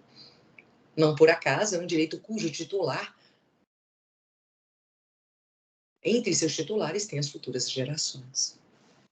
Nisso, esse ambiente da judicialização das políticas públicas no meio ambiental, ela encontra um ambiente muito rico, inclusive para questionamento, como eu disse agora há pouco, dos próprios limites da judicialização. E, por fim, só para a gente não esquecer, porque quando a gente fala de judicialização da política, provavelmente, né, quem nos acompanha agora tem essa impressão, quando nós falamos de judicialização da política, obviamente nós lembramos da judicialização da pura política, da mega política, né? Do que está acontecendo agora no Supremo, do 8 de janeiro, dessas decisões, enfim, do controle de fake news, ou seja, esse é um ambiente mais da política pura, e não das políticas públicas, que é o que nos interessa em termos de direito ambiental. Como eu disse agora há pouco, nós temos esse segundo universo, um ambiente muito rico aqui no Brasil, e nós somos um player global nesse sentido. Somos estudados, tem pesquisadores do mundo todo que nos acompanham. Qualquer pesquisador brasileiro que já foi para um evento internacional sabe que já vivenciou essa experiência das pessoas quererem assistir a nossa palestra para saber o que danado acontece aqui no Brasil, né? Como é que nós chegamos a isso? Até porque nós temos muitas boas conquistas. A Constituição brasileira, ela é um fenômeno, né? Eu diria que é o melhor acordo, né? Particularmente, me permitam essa opinião, foi o melhor que nós conseguimos. Eu particularmente olho para a Constituição de 88, eu acho que ela é a nossa esperança que o Brasil tem futuro, pode dar certo. Porque nós conseguimos, dentro de uma sociedade extremamente fragmentada, conseguir contemplar os interesses os mais diversos insulados numa Carta Constitucional. E isso é muito poderoso porque nós conseguimos, a partir da Carta Constitucional, trazer as grandes questões para a grande política. Mas voltamos. A Constituição de 88, ela traz, no ambiente da judicialização, o notório fortalecimento do sistema de justiça. Se o Poder Judiciário é extremamente fortalecido, em especial o Supremo Tribunal Federal, e como o professor Gabriel, anotei várias questões aqui, professor, sobre o STJ, é porque meu novo crush acadêmico é o Superior Tribunal de Justiça. Todos nós vivemos isso na academia, né? Nós nos apaixonamos, às vezes, né, por determinadas instituições. Mas nós também tivemos, né, o Ministério Público, mais recentemente, eu publiquei recentemente no Jota, né, essa trajetória, né, de uma ascendência da Defensoria Pública, uma equiparação da Defensoria Pública ao Ministério Público. A advocacia pública ainda engatinha, só para trazer alguns dados, já perceberam que eu gosto de dados, né? Nós temos, claro, né, as carreiras da Advocacia Pública Federal, eu integro uma delas, a Advocacia da União, eu sou advogada da União, sou casada com o Procurador Federal, fui estagiária da PFN, enfim, a minha vida é a AGU, mas nós também temos, obviamente, as procuradorias, todos os estados brasileiros, por força, né, por determinação constitucional, têm as suas procuradorias estaduais, mas nós também temos as procuradorias em todas as capitais de estado brasileiro, dos estados brasileiros, e do Distrito Federal, e lembramos que nós temos mais de 30% dos municípios brasileiros constituem procuradorias organizadas. Ou seja, nós temos... O nosso universo também é muito amplo, não com as mesmas garantias de MP e defensoria, mas também somos um grupo muito consistente de funções essenciais à justiça. Isso faz com que a nossa Constituição seja, repito, uma Constituição de advogados. Gostaria de lembrar que a Ordem dos Advogados do Brasil e a expressão advogado é mencionada na nossa Constituição por 8 vezes. Nós somos uma das poucas profissões do meio da sociedade brasileira referenciadas expressamente no texto constitucional. A única organização da sociedade civil brasileira referenciada no texto constitucional é a OAB. Isso faz com que nós, por decisão constitucional, nós tenhamos inserido os juristas como parte do processo decisório brasileiro. Gostamos, não gostamos? Perceberam que eu não trabalho com essa dinâmica, né? Eu gosto de trabalhar como as coisas são, e depois daí a gente discute, né? Se acha bom, se não acha, se é legítimo, não é, mas é assim que pelo menos assim que a Constituição permite. Do ponto de vista material, a Constituição brasileira ela é uma plataforma tremenda de visualização de potencial dos direitos materiais. Nós aqui no Brasil nos avançamos demais em algumas áreas. A nossa Constituição, né, a Constituição Verde, Ecoconstituição, Constituição Ecológica, já diria o Canutilho, né? O nosso multicitado artigo 225 da Constituição, o professor Gabriel repetiu, mencionou 2 vezes, né, professor, a 225. Eu tive uma vez na Universidade de Laval, lá no Canadá, e todos os canadenses me perguntavam, nossa, mas vocês são apaixonados pelo 225, né? Eu falei, eu não. Todo mundo, todos os latino-americanos aqui também são. Isso não é só uma questão nossa, né? É porque, claro, que é uma norma muito inovadora. O interessante da nossa Constituição Ambiental, do ponto de vista, já que nós vamos, né, já começando a enfocar mais na questão ambiental, é o fato de que o 225, né, e o nosso sistema ambiental, na verdade, ao contrário de outras conquistas constitucionais, que elas parecem um ponto de partida, me parece que a nossa Constituição Ambiental, ela é um ponto de chegada. Toda Constituição, ela passa por um processo pré-constituinte e um pós-constituinte. Toda a legislação ambiental do início dos anos 80 já nos transformava num ordenamento muito voltado a questões ambientais. Se nós pensarmos, inclusive, do ponto de vista processual, porque trabalhar de forma, né, trabalhar com direito material, mas com direito processual, eles se unem, o nosso grande instrumento de tutela ambiental no Brasil, eu não gosto da expressão tutela, particularmente. Em especial tutela de interesses, eu acho uma expressão um pouco complexa de lidar, mas é assim, né, que se faz, eventualmente são assim que essas questões são trazidas nos textos, né, dos nossos colegas. E se nós pensarmos, por exemplo, o nosso grande instrumento até hoje vigente, estamos aqui no aguardo do que vai acontecer, né? Mais agora há pouco, né? Já com a comissão formada para o processo, para a discussão dos chamados processos estruturais e, obviamente, né, uma regulamentação mais consistente do chamado microsistema do processo coletivo no Brasil, que é uma demanda necessária. Mas a norma inaugural desse sistema no Brasil é a Lei da Ação Civil Pública de 1985. Isso faz com que a legislação ambiental do início dos anos 80, a lei da ACP em 85, já tenha criado um ambiente muito favorável à judicialização de questões ambientais. Nós tínhamos proteção material, a construção de sistemas. Se nós pensarmos, o Sistema Ambiental Nacional é um dos primeiros grandes sistemas criados no Brasil. E que depois foi um modelo que foi replicado para a proteção de outros direitos fundamentais. Então, o direito ambiental, na verdade, no Brasil, ele é um condutor de transformações no nosso ordenamento, de uma Constituição que é muito prezada, né, pela força que ela assegura às chamadas políticas públicas. Todo esse universo, evidentemente, criaria um ambiente muito interessante de judicialização. Caso os senhores me permitam, antes de chegar nas cidades, mas chegando já nas cidades, a vida profissional, nossa vida profissional, muitas vezes nos traz em ambientes muito interessantes. Eu já tive a oportunidade de trabalhar num processo, todo operador do direito sabe como é que isso acontece, né? Tem operadores do direito que são sempre privilegiados com ações complexas. Não importa o critério de distribuição, mas aquela pessoa sempre recebe. Quem é juiz sabe, tem várias que parece que, né, na distribuição elas parecem que são sempre, né, privilegiadas, isso sempre acontece. Eu tive a oportunidade de trabalhar numa grande ação ambiental que representaria simplesmente a reconstrução de todo o centro histórico da cidade de Olinda, em Pernambuco. Talvez alguns dos senhores conheçam o centro histórico de Olinda, que é um centro histórico importantíssimo, né, para a cultura e para o patrimônio histórico nacional.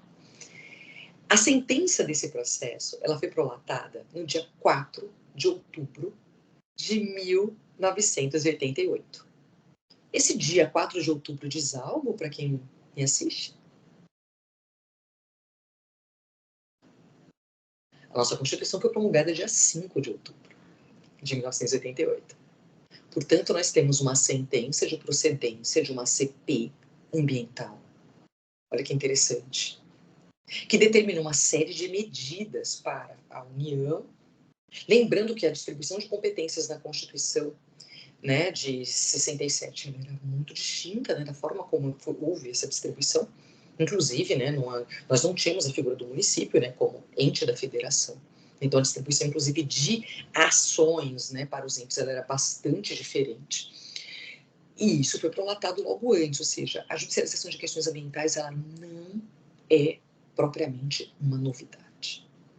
Como é que isso chegou? Obviamente, eu não atuava no direito, eu espero que os senhores imaginem que eu não atuava no direito, né, já em 1988. Eu era uma criança à época. Mas eu recebi essa ação por força de uma remessa oficial, remessa necessária. Sabe por quê? Porque quem ajuizou a ação foi o Ministério Público Federal, mas o Ministério Público Federal, à época, também exercia a função de representação judicial da União. Então, não houve recurso. Interessante, né? Só esse caso é um case, né, que dá para a gente conseguir dar aula de constitucional e de direito ambiental para todos os colegas, para todos os alunos, é sempre muito interessante. Por que eu estou contando essa história? É quase como se a nossa Constituição ambiental, nossa Constituição verde, ela quisesse, ela apostasse também essa defesa no Poder Judiciário. Mas isso faz parte de uma dinâmica que aconteceu em todos os países da América Latina. Alguns colegas que trabalham, né, com essa questão global da judicialização, embora nós tenhamos, né, nós temos precedentes muito importantes em países, né, inclusive muito mais desenvolvidos, que fazem parte, né, da OCDE, né, e tudo mais, mas aqui na América Latina, na questão ambiental, nós temos algum tipo de protagonismo no sentido de experiências que são tidas como favoráveis.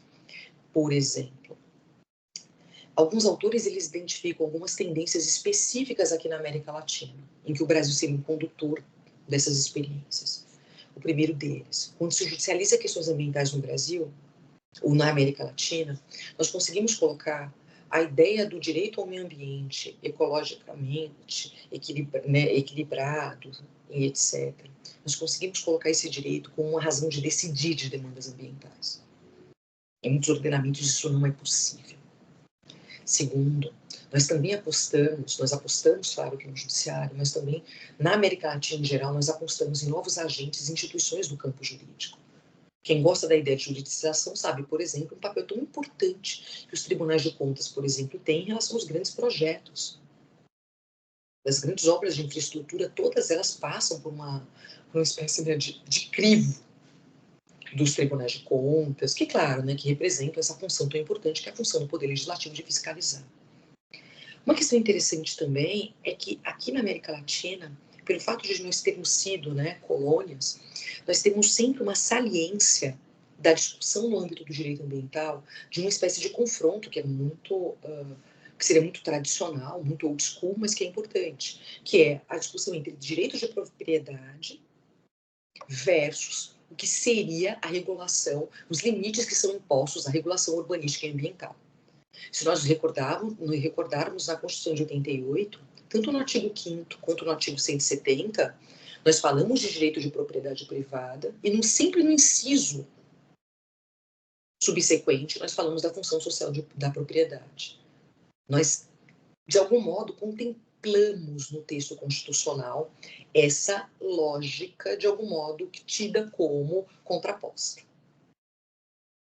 Outra questão interessante ainda sobre as questões ambientais aqui na América Latina é o fato de que nós temos uma espécie de disputa, inclusive sobre a titularidade dentre os órgãos do sistema de justiça de quem encamparia efetivamente esse papel de proteção do direito ambiental. Ou seja, a rigor nós imaginamos o Ministério Público, mas outras instituições elas também encampam essa proteção. Dito tudo isso, vamos trabalhar aqui com a judicialização aqui no Brasil em dois aspectos. Eu vou começar com o mais fácil e depois eu vou para o mais difícil. Vamos fazer assim? Eu mudei a ordem durante a apresentação, não se faz isso, gente. Mas eu não resisti. Certamente que quando nós falamos da judicialização na jurisdição ordinária, em matéria ambiental, nós temos um Ministério Público efetivamente ainda como um dos principais agentes desse processo. É certo que, através das ações civis públicas, mas também de instrumentos da lei da ACP, para a mobilização dos atores. Até porque quem estuda o Ministério Público sabe que um dos grandes fatores, um dos grandes elementos que fortalecem a instituição é justamente a sua atividade extraprocessual. Os chamados TACs. Na verdade, são as requisições de informações, muitas vezes cumprem um papel muito interessante. Nessa tentativa de enquadramento, de construção coletiva das chamadas políticas públicas. Mas nós temos dados que já mostram que as associações da sociedade civil, elas estão também, mais recentemente, também encampando. Muitas vezes em parceria com o Ministério Público, muitas vezes de forma própria, elas já se encaminham para um caminho do ajuizamento de ACPs. O interessante é que se nós olharmos os dados consolidados, eu só tenho dados até 2020, tá? Eu não tenho dados mais recentes. Peço desculpas, inclusive, por não disponibilizar o PowerPoint para todos vocês. Eu posso depois disponibilizá-los com toda a satisfação, inclusive com as referências. O fato é que boa parte dessas ações, elas são muito mais voltadas ao questionamento de licenciamentos ambientais, em obras de projetos de infraestrutura ou de empreendimentos imobiliários. E, mais recentemente, com os grandes desastres, é que nós temos um encaminhamento desse tipo de demanda para acordos mais complexos. E nesses acordos mais complexos, Brumadinho, Mariana, o que provavelmente vai acontecer no Rio Grande do Sul, nós teremos novos atores surgindo nesse processo, que não mais o MP, em especial com as chamadas centrais de negociação. É o que está acontecendo em Mariana, Brumadinho, por exemplo, as centrais de negociação da Advocacia Geral da União e etc. E com uma dificuldade muito grande, né, que são dois tipos de expertise, a expertise jurídica versus a expertise, né, econômica, ambiental, científica, ou seja, muita dificuldade nisso. Uma característica também dessas relações é, evidentemente, a sua complexidade jurídica, econômica, mas também política.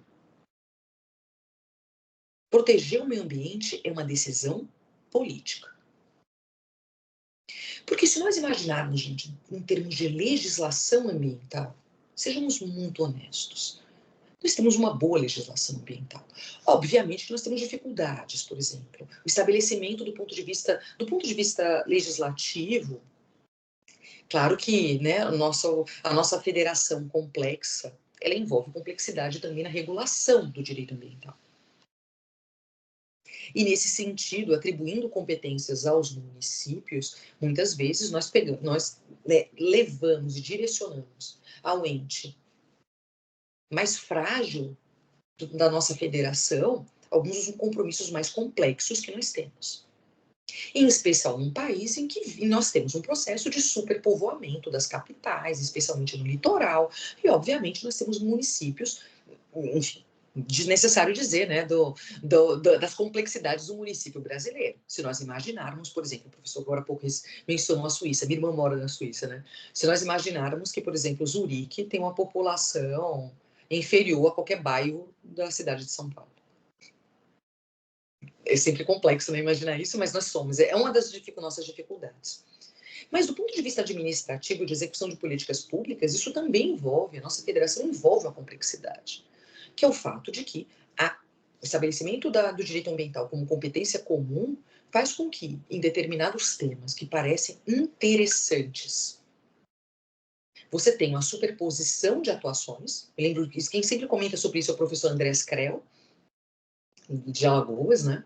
Quer dizer, professor alemão, professor que trabalha na Federal de Alagoas, ele sempre lembra disso. Olha, nós temos aqui uma superposição de atuações. E, obviamente, quando os temas não parecem interessantes, ou que eventualmente eles podem gerar responsabilidade, nós temos o contrário, né? Nós temos as características dos pontos, né? Dos blind spots, dos pontos em que ninguém quer atuar, dos pontos em que essas competências comuns elas são rejeitadas, em que os entes eles se omitem no exercício das suas atividades. Isso faz com que a tutela ambiental, do ponto de vista da jurisdição ordinária, ela seja sempre muito complexa. Um segundo ponto dessa complexidade toda que deve ser pensado e contemplado, já que eu comentei agora há pouco sobre esse ciclo das políticas públicas, é o próprio timing do processo judicial. O processo judicial ele é voltado para a apreciação de questões pretéritas. Ainda que, eventualmente, nós possamos sempre, né, enfim, contemplar novos pedidos, contemplar novas demandas, os chamados litígios estruturais hoje que são caracterizados por esse tipo, né, por essas peculiaridades, pelo policentrismo e etc, etc. Eu tenho vários artigos sobre processos estruturais justamente nessas novas demandas. Bem, mas uma outra complexidade é o fato de que o timing, muitas vezes, do processo, ele não oferece a resposta adequada para o problema no momento em que acontece. Muitas vezes, nós estamos tão preocupados com as medidas que devem ser tomadas no momento, e muitas vezes com diagnósticos que são constantemente mudados, que nós temos essa potencialidade o tempo todo. Aí muitos podem perguntar, então, Flávia, se sua pergunta inicial de pesquisa, de conversa hoje, né, de diálogo com todos os colegas, era sobre os limites e possibilidades da judicialização, a jurisdição ordinária parece um bom caminho? Primeiro, nós não temos muitas vezes escolha. Ele é o melhor caminho? Ele não é um caminho. Na verdade, é um caminho, muitas vezes, muito suplementar, que mostra, muitas vezes, a nossa falência enquanto num processo coletivo de construção de políticas públicas, em que muitas vezes, em muitos desses procedimentos, nós vamos tentar, como eu digo, apurar responsabilidades e situações já existentes. Um outro aspecto que eu queria salientar sobre a jurisdição em matéria ambiental, chamada jurisdição ambiental, litígio ambiental e questões do gênero, é quando nós lidamos com a jurisdição ambiental que ela é exercida no âmbito do Supremo Tribunal Federal. Eu ia até falar um pouco do STJ, mas eu achei que tá tudo tão bom que eu não vou mexer nisso, até para a gente poder também ter tempo, né, de dialogar. Eu sei que o tempo já se aproxima, né? Já estamos nos encaminhando já para o final, para a última parte aqui da nossa abordagem. O Supremo Tribunal Federal, ele trata de questões ambientais, sim. Nós temos vários procedimentos e vários processos. É muito interessante salientar que a agenda ambiental ela foi incorporada no Supremo Tribunal Federal, não apenas no que mais nos importa enquanto constitucionalistas quando trabalhamos no tribunal. É a construção da sua pauta decisória. O tribunal ele encampa agendas decisórias. Por exemplo, ano passado nós temos, inclusive na própria página oficial do tribunal, toda uma descrição das suas atuações diante dessa matéria. Mas também nos seus próprios procedimentos internos. Se nós imaginarmos que o Supremo ele incorpora uma agenda de reciclagem, de energia sustentável, ou seja, é um tribunal que se assevera comprometido com o meio ambiente. Mas, e o resultado desses precedentes do Supremo, efetivamente, para a efetividade do direito ambiental no Brasil? Nós temos precedentes poderosos, como nós temos em diversas áreas. Nós temos uma vantagem muito interessante no nosso ordenamento, que eu queria compartilhar com todos vocês. Assim como nós temos em políticas de saúde, que eu estou fazendo aqui em Brasília agora, discutindo políticas de educação, nós temos um ordenamento que entende que direitos fundamentais, de segunda, os direitos prestacionais, eles são judicializáveis, eles são exigíveis na via judicial, judicializáveis, e que o judiciário ele tem um papel nesse sentido. Esse papel ele foi construído uma série de decisões em ação direta de inconstitucionalidade, mas também no que importa, assim, para quem gosta muito do Supremo, né? Na apreciação dos recursos, né? Do Supremo recursal, dos recursos extraordinários, né? Onde está o fino da bossa, né? Do Supremo, e mais recentemente com a fixação de penas. Nos chamados direitos de terceira dimensão, ou terceira dimensão, vamos falar assim, né? Da terceira onda, o Supremo ele também encampa essa agenda. O que é um privilégio, ou seja, nós já temos uma jurisprudência consolidada em termos de um tribunal que entende que pode interferir. Perfeito. Mas a questão, o tempo dessas decisões. Se nós imaginarmos, por exemplo, eu vou citar algumas ADIs que o Supremo, no ano passado, o tribunal disse, olha, nós resolvemos as questões, mas vejam quanto tempo. A ADI 5475, a da inconstitucionalidade de uma lei complementar do Amapá, que afastou a exigência de estudo de impacto ambiental e estabeleceu uma licença ambiental única para implantação e desenvolvimento de atividades agro-silvo-pastoris.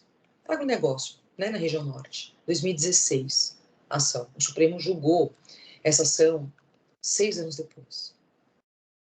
Vocês imaginam, portanto, que sob a vigência da lei, de acordo com o princípio geral, que é o princípio, né, da presunção de constitucionalidade, quanto tempo nós tivemos, né, de produção de efeitos dessa norma que depois foi julgada inconstitucional.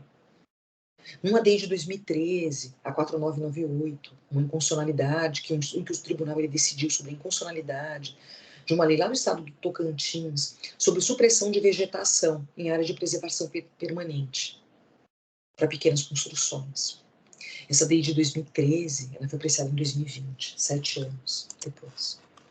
Nós temos uma ação, na verdade, de inconstitucionalidade por omissão, 838, cuja pretensão, no geral, não é o objeto da DECOM, mas assim, de validação de decretos que criaram o Parque Nacional de Araucárias, isso aqui já no sul, em Itajaí, no SNUC, né? 2005. Apreciada 14 anos depois. O que nos provoca uma discussão muito interessante, que é o tempo do tribunal é o tempo da demanda ambiental? Isso nos faz muitas vezes pensar que, para nós que nos comprometemos com o direito ambiental, né, esse é o grande objeto.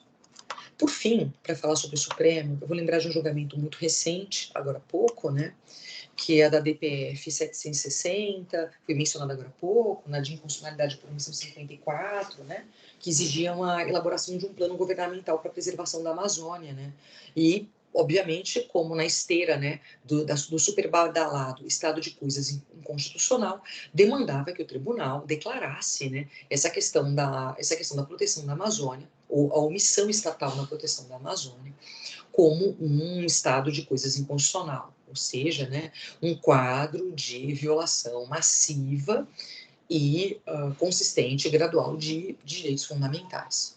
Foi afastada, né, foi afastado o ECI, o tribunal preferiu não declarar o estado de coisas inconstitucional, mas a partir de algumas justamente porque estavam sendo tomadas medidas, né, no sentido dessa proteção, e claramente o tribunal estabeleceu de uma forma bastante ativista um método já utilizado em outras demandas, estabeleceu uma série de medidas a serem tomadas pelos programas estatais. Aí muitos podem perguntar, mas Flávia, não é um ICI a questão da Amazônia? Sim. Mas o Supremo, talvez, ele já esteja na matéria ambiental um pouco mais experiente nessas declarações de estados de coisa inconstitucional, nessas declarações de ICI, porque aconteceu com o sistema prisional, inclusive na esteira de muitas das decisões da Corte Interamericana de Direitos Humanos. E o que nós temos em relação ao sistema prisional do Brasil? Nós não tivemos propriamente uma situação em que as decisões do Supremo Tribunal Federal elas tenham efetivamente mudado o quadro do sistema prisional. Em uma corte constitucional, um tribunal encarregado de jurisdição constitucional, a gente não pode chamar o Supremo de corte, embora ele desempenhe funções assemelhadas numa parte das suas atribuições, uma corte ela não pode comprometer sua legitimidade. Um tribunal que não tem suas decisões efetivadas, cumpridas, é um tribunal que se enfraquece a longo prazo. E provavelmente foi essa estratégia que o tribunal resolveu encampar nesse momento. Talvez não fosse o caso de declarar um ICI, porque provavelmente essas medidas, esses programas que foram determinados nessa DPF e na ADU, provavelmente eles não, né, são medidas cuja aplicação envolve uma certa complexidade. Por fim, para terminar no tempo, mulheres costumam ser bem disciplinadas, né, com o horário. Eu gosto, já perceberam que eu gosto da variável tempo. Eu tenho vários trabalhos sobre jurisdição constitucional e o papel do tempo nessa atuação. Então, o tempo para mim é uma variável muito importante. Eu não poderia deixar de comentar que todo esse trabalho, esses limites e possibilidades de judicialização, eles muitas vezes eles nos deparam com não apenas o que é a efetividade de decisões judiciais ou o próprio papel ou potencial do Poder Judiciário, mas eles nos confrontam com o próprio limite dos Estados nacionais.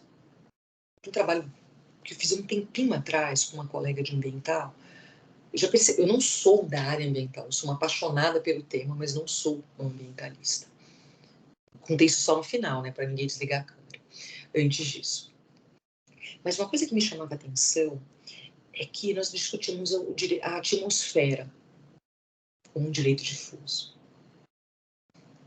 Vejam, nós lidamos com questões, nós lidamos com danos provocados por um processo que faz parte de um modo de produção econômica que se estendeu para o mundo todo. Qual o limite do Estado Nacional em relação a esse tipo de dinâmica? E a jurisdição, na verdade, ela é só mais um elemento da atuação estatal, né, claro, né, uma função típica de Estado que se confronta com essa mesma dificuldade. Muitas dessas questões nós estamos abordando como questões de direito interno, questões políticas internas, questões econômicas internas, quando, na verdade, elas são questões globais, são questões relativas a um modo de produção. E que mostra todos os limites que nós temos em relação a esse tipo de discussão.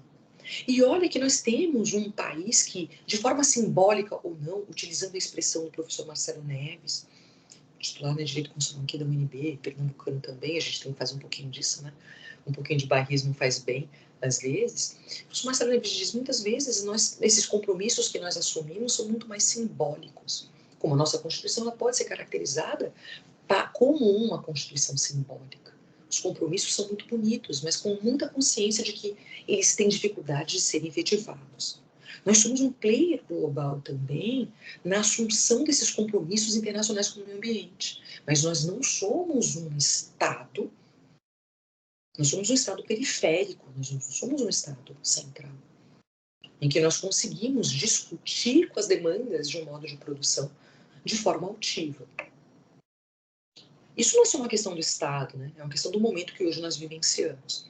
E tudo que acontece nos nossos municípios, nos nossos estados, muitas vezes são simplesmente consequências desses processos. Nós ficamos tentando descobrir culpados, achar grandes guardiões das promessas. E o que eu posso dizer ao final, para concluir minha fala? O direito e a judicialização podem oferecer respostas muito interessantes, mas eu acho que, em especial, como exemplos e condutores de atividades, e não necessariamente como solução do problema, porque a solução do problema nem está no judiciário, nem está no sistema de justiça, nem está no direito, e muito menos no Estado Nacional. É triste dizer isso, né? Terminar né, uma palestra com uma nota muitas vezes negativa, mas eu acho que a partir talvez dessas impressões, né, do compartilhamento, né, dessas dificuldades, a gente consiga talvez construir soluções um pouco mais contundentes e efetivas para as nossas dificuldades. Muitíssimo obrigada pela atenção de todos os senhores. Muito obrigada, professor Cláudio, professor Gabriel, professor Josué, todos que nos assistem. Eu espero em breve um dia estar com vocês na PUC de Campinas. Muito obrigada. Será um prazer. Nós que agradecemos, professora Flávia. Cláudio, fica à vontade para falar. Eu só estou agradecendo a professora Flávia, tão delicada, tão gentil. Ó, pelo adiantado da hora, não dá para a gente abrir para as perguntas, infelizmente, mas tem várias para a gente direcionar. Mas eu já fiz uma para o professor Gabriel, se ele quiser responder em seguida, se não lembra, eu faço de novo, e uma para a professora Flávia. A gente vai ter que marcar uma outra palestra sua, uma outra reunião, porque na conversa, assim, eu achei que fosse falar do Cais Estelita para nós, né? E eu fiquei esperando até. Fica para a próxima, não tem problema nenhum.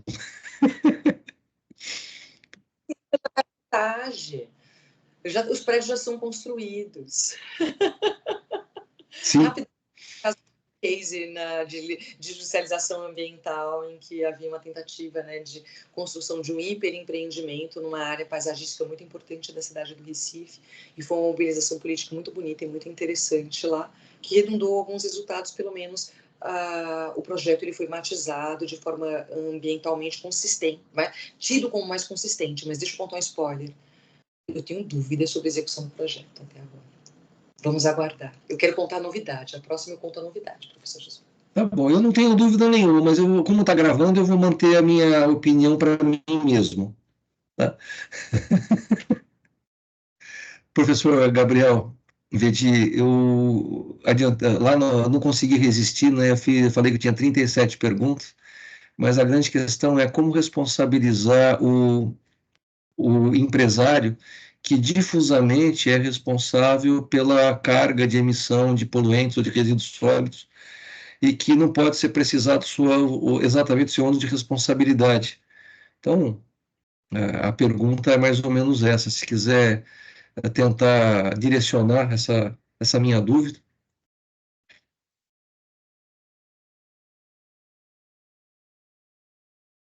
Eu não estou vendo o professor Gabriel aqui no meu sistema. Eu que estou fora ou foi ele? Eu também não estou vendo ele.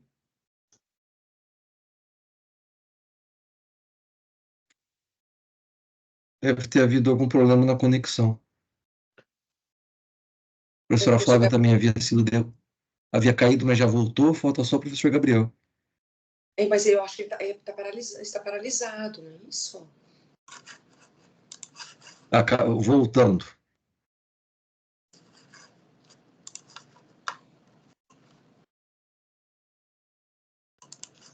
É só fazer pergunta difícil que o sistema cai. O professor Gabriel já está conosco. Já retornou?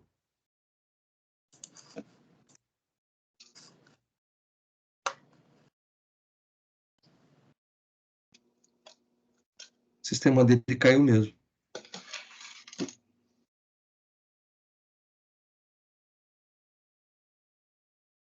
Professor Gabriel?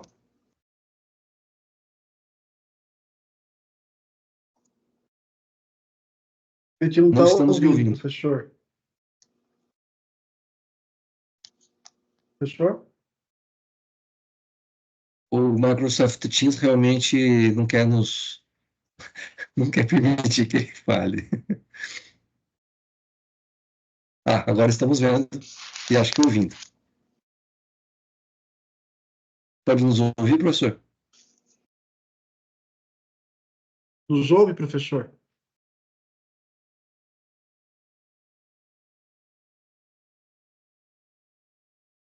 Nós estamos tendo imagem do professor Gabriel Vedi, mas acho que ele não nos ouve.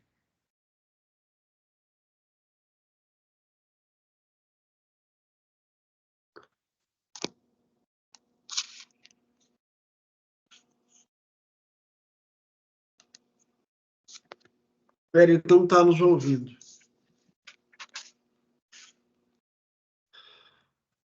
Essa é a primeira vez que o Microsoft Teams faz isso conosco, da gente poder ver a pessoa, mas ela não está conectada completamente conosco.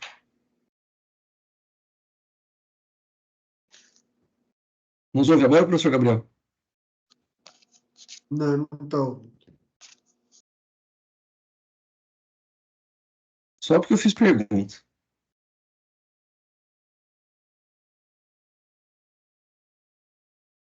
Cláudio, consegue mandar uma mensagem para ele? Já estou ouvindo. Ele estava no computador e agora está usando o celular.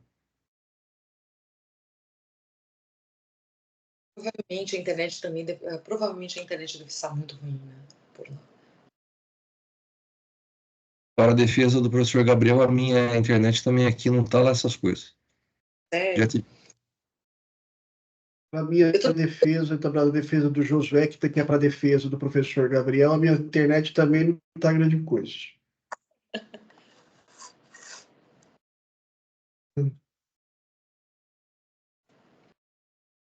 Está em Brasília, professora?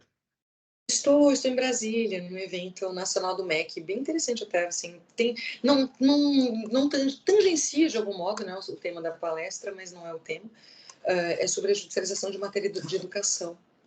Ah, que legal. Uma espécie de alinhamento. Foi até uma sugestão minha, muito interessante, um colega, meu amigo, que é consultor jurídico do Ministério, ele sugeriu, que é aprofundar um pouco, né, os advogados públicos na política pública, para que a gente tenha uma visão mais consistente, assim, né, desse papel da gente.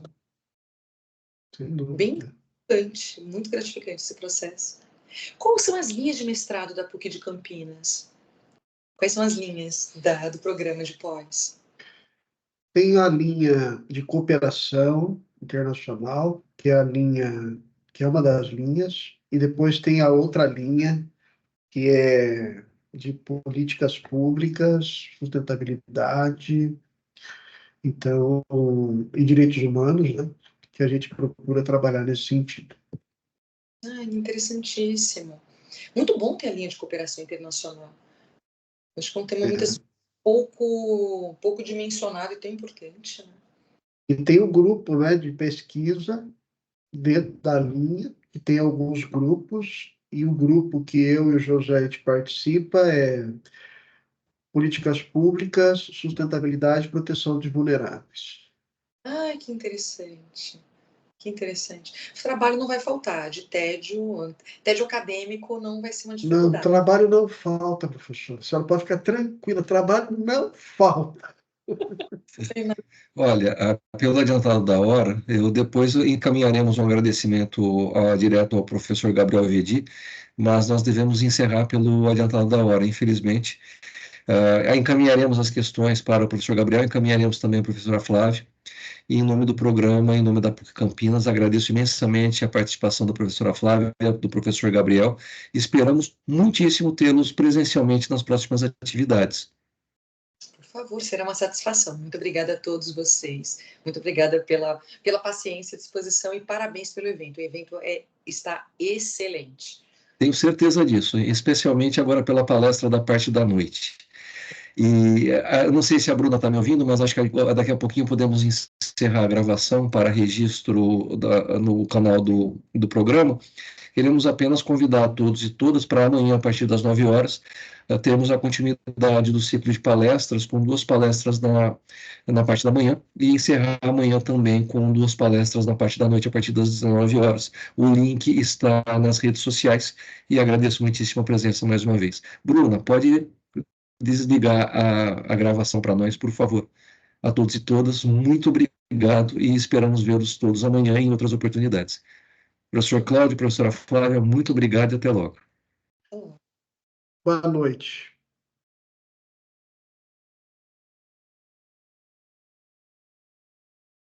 Obrigado, Cláudio. Gravação encerrada neste momento.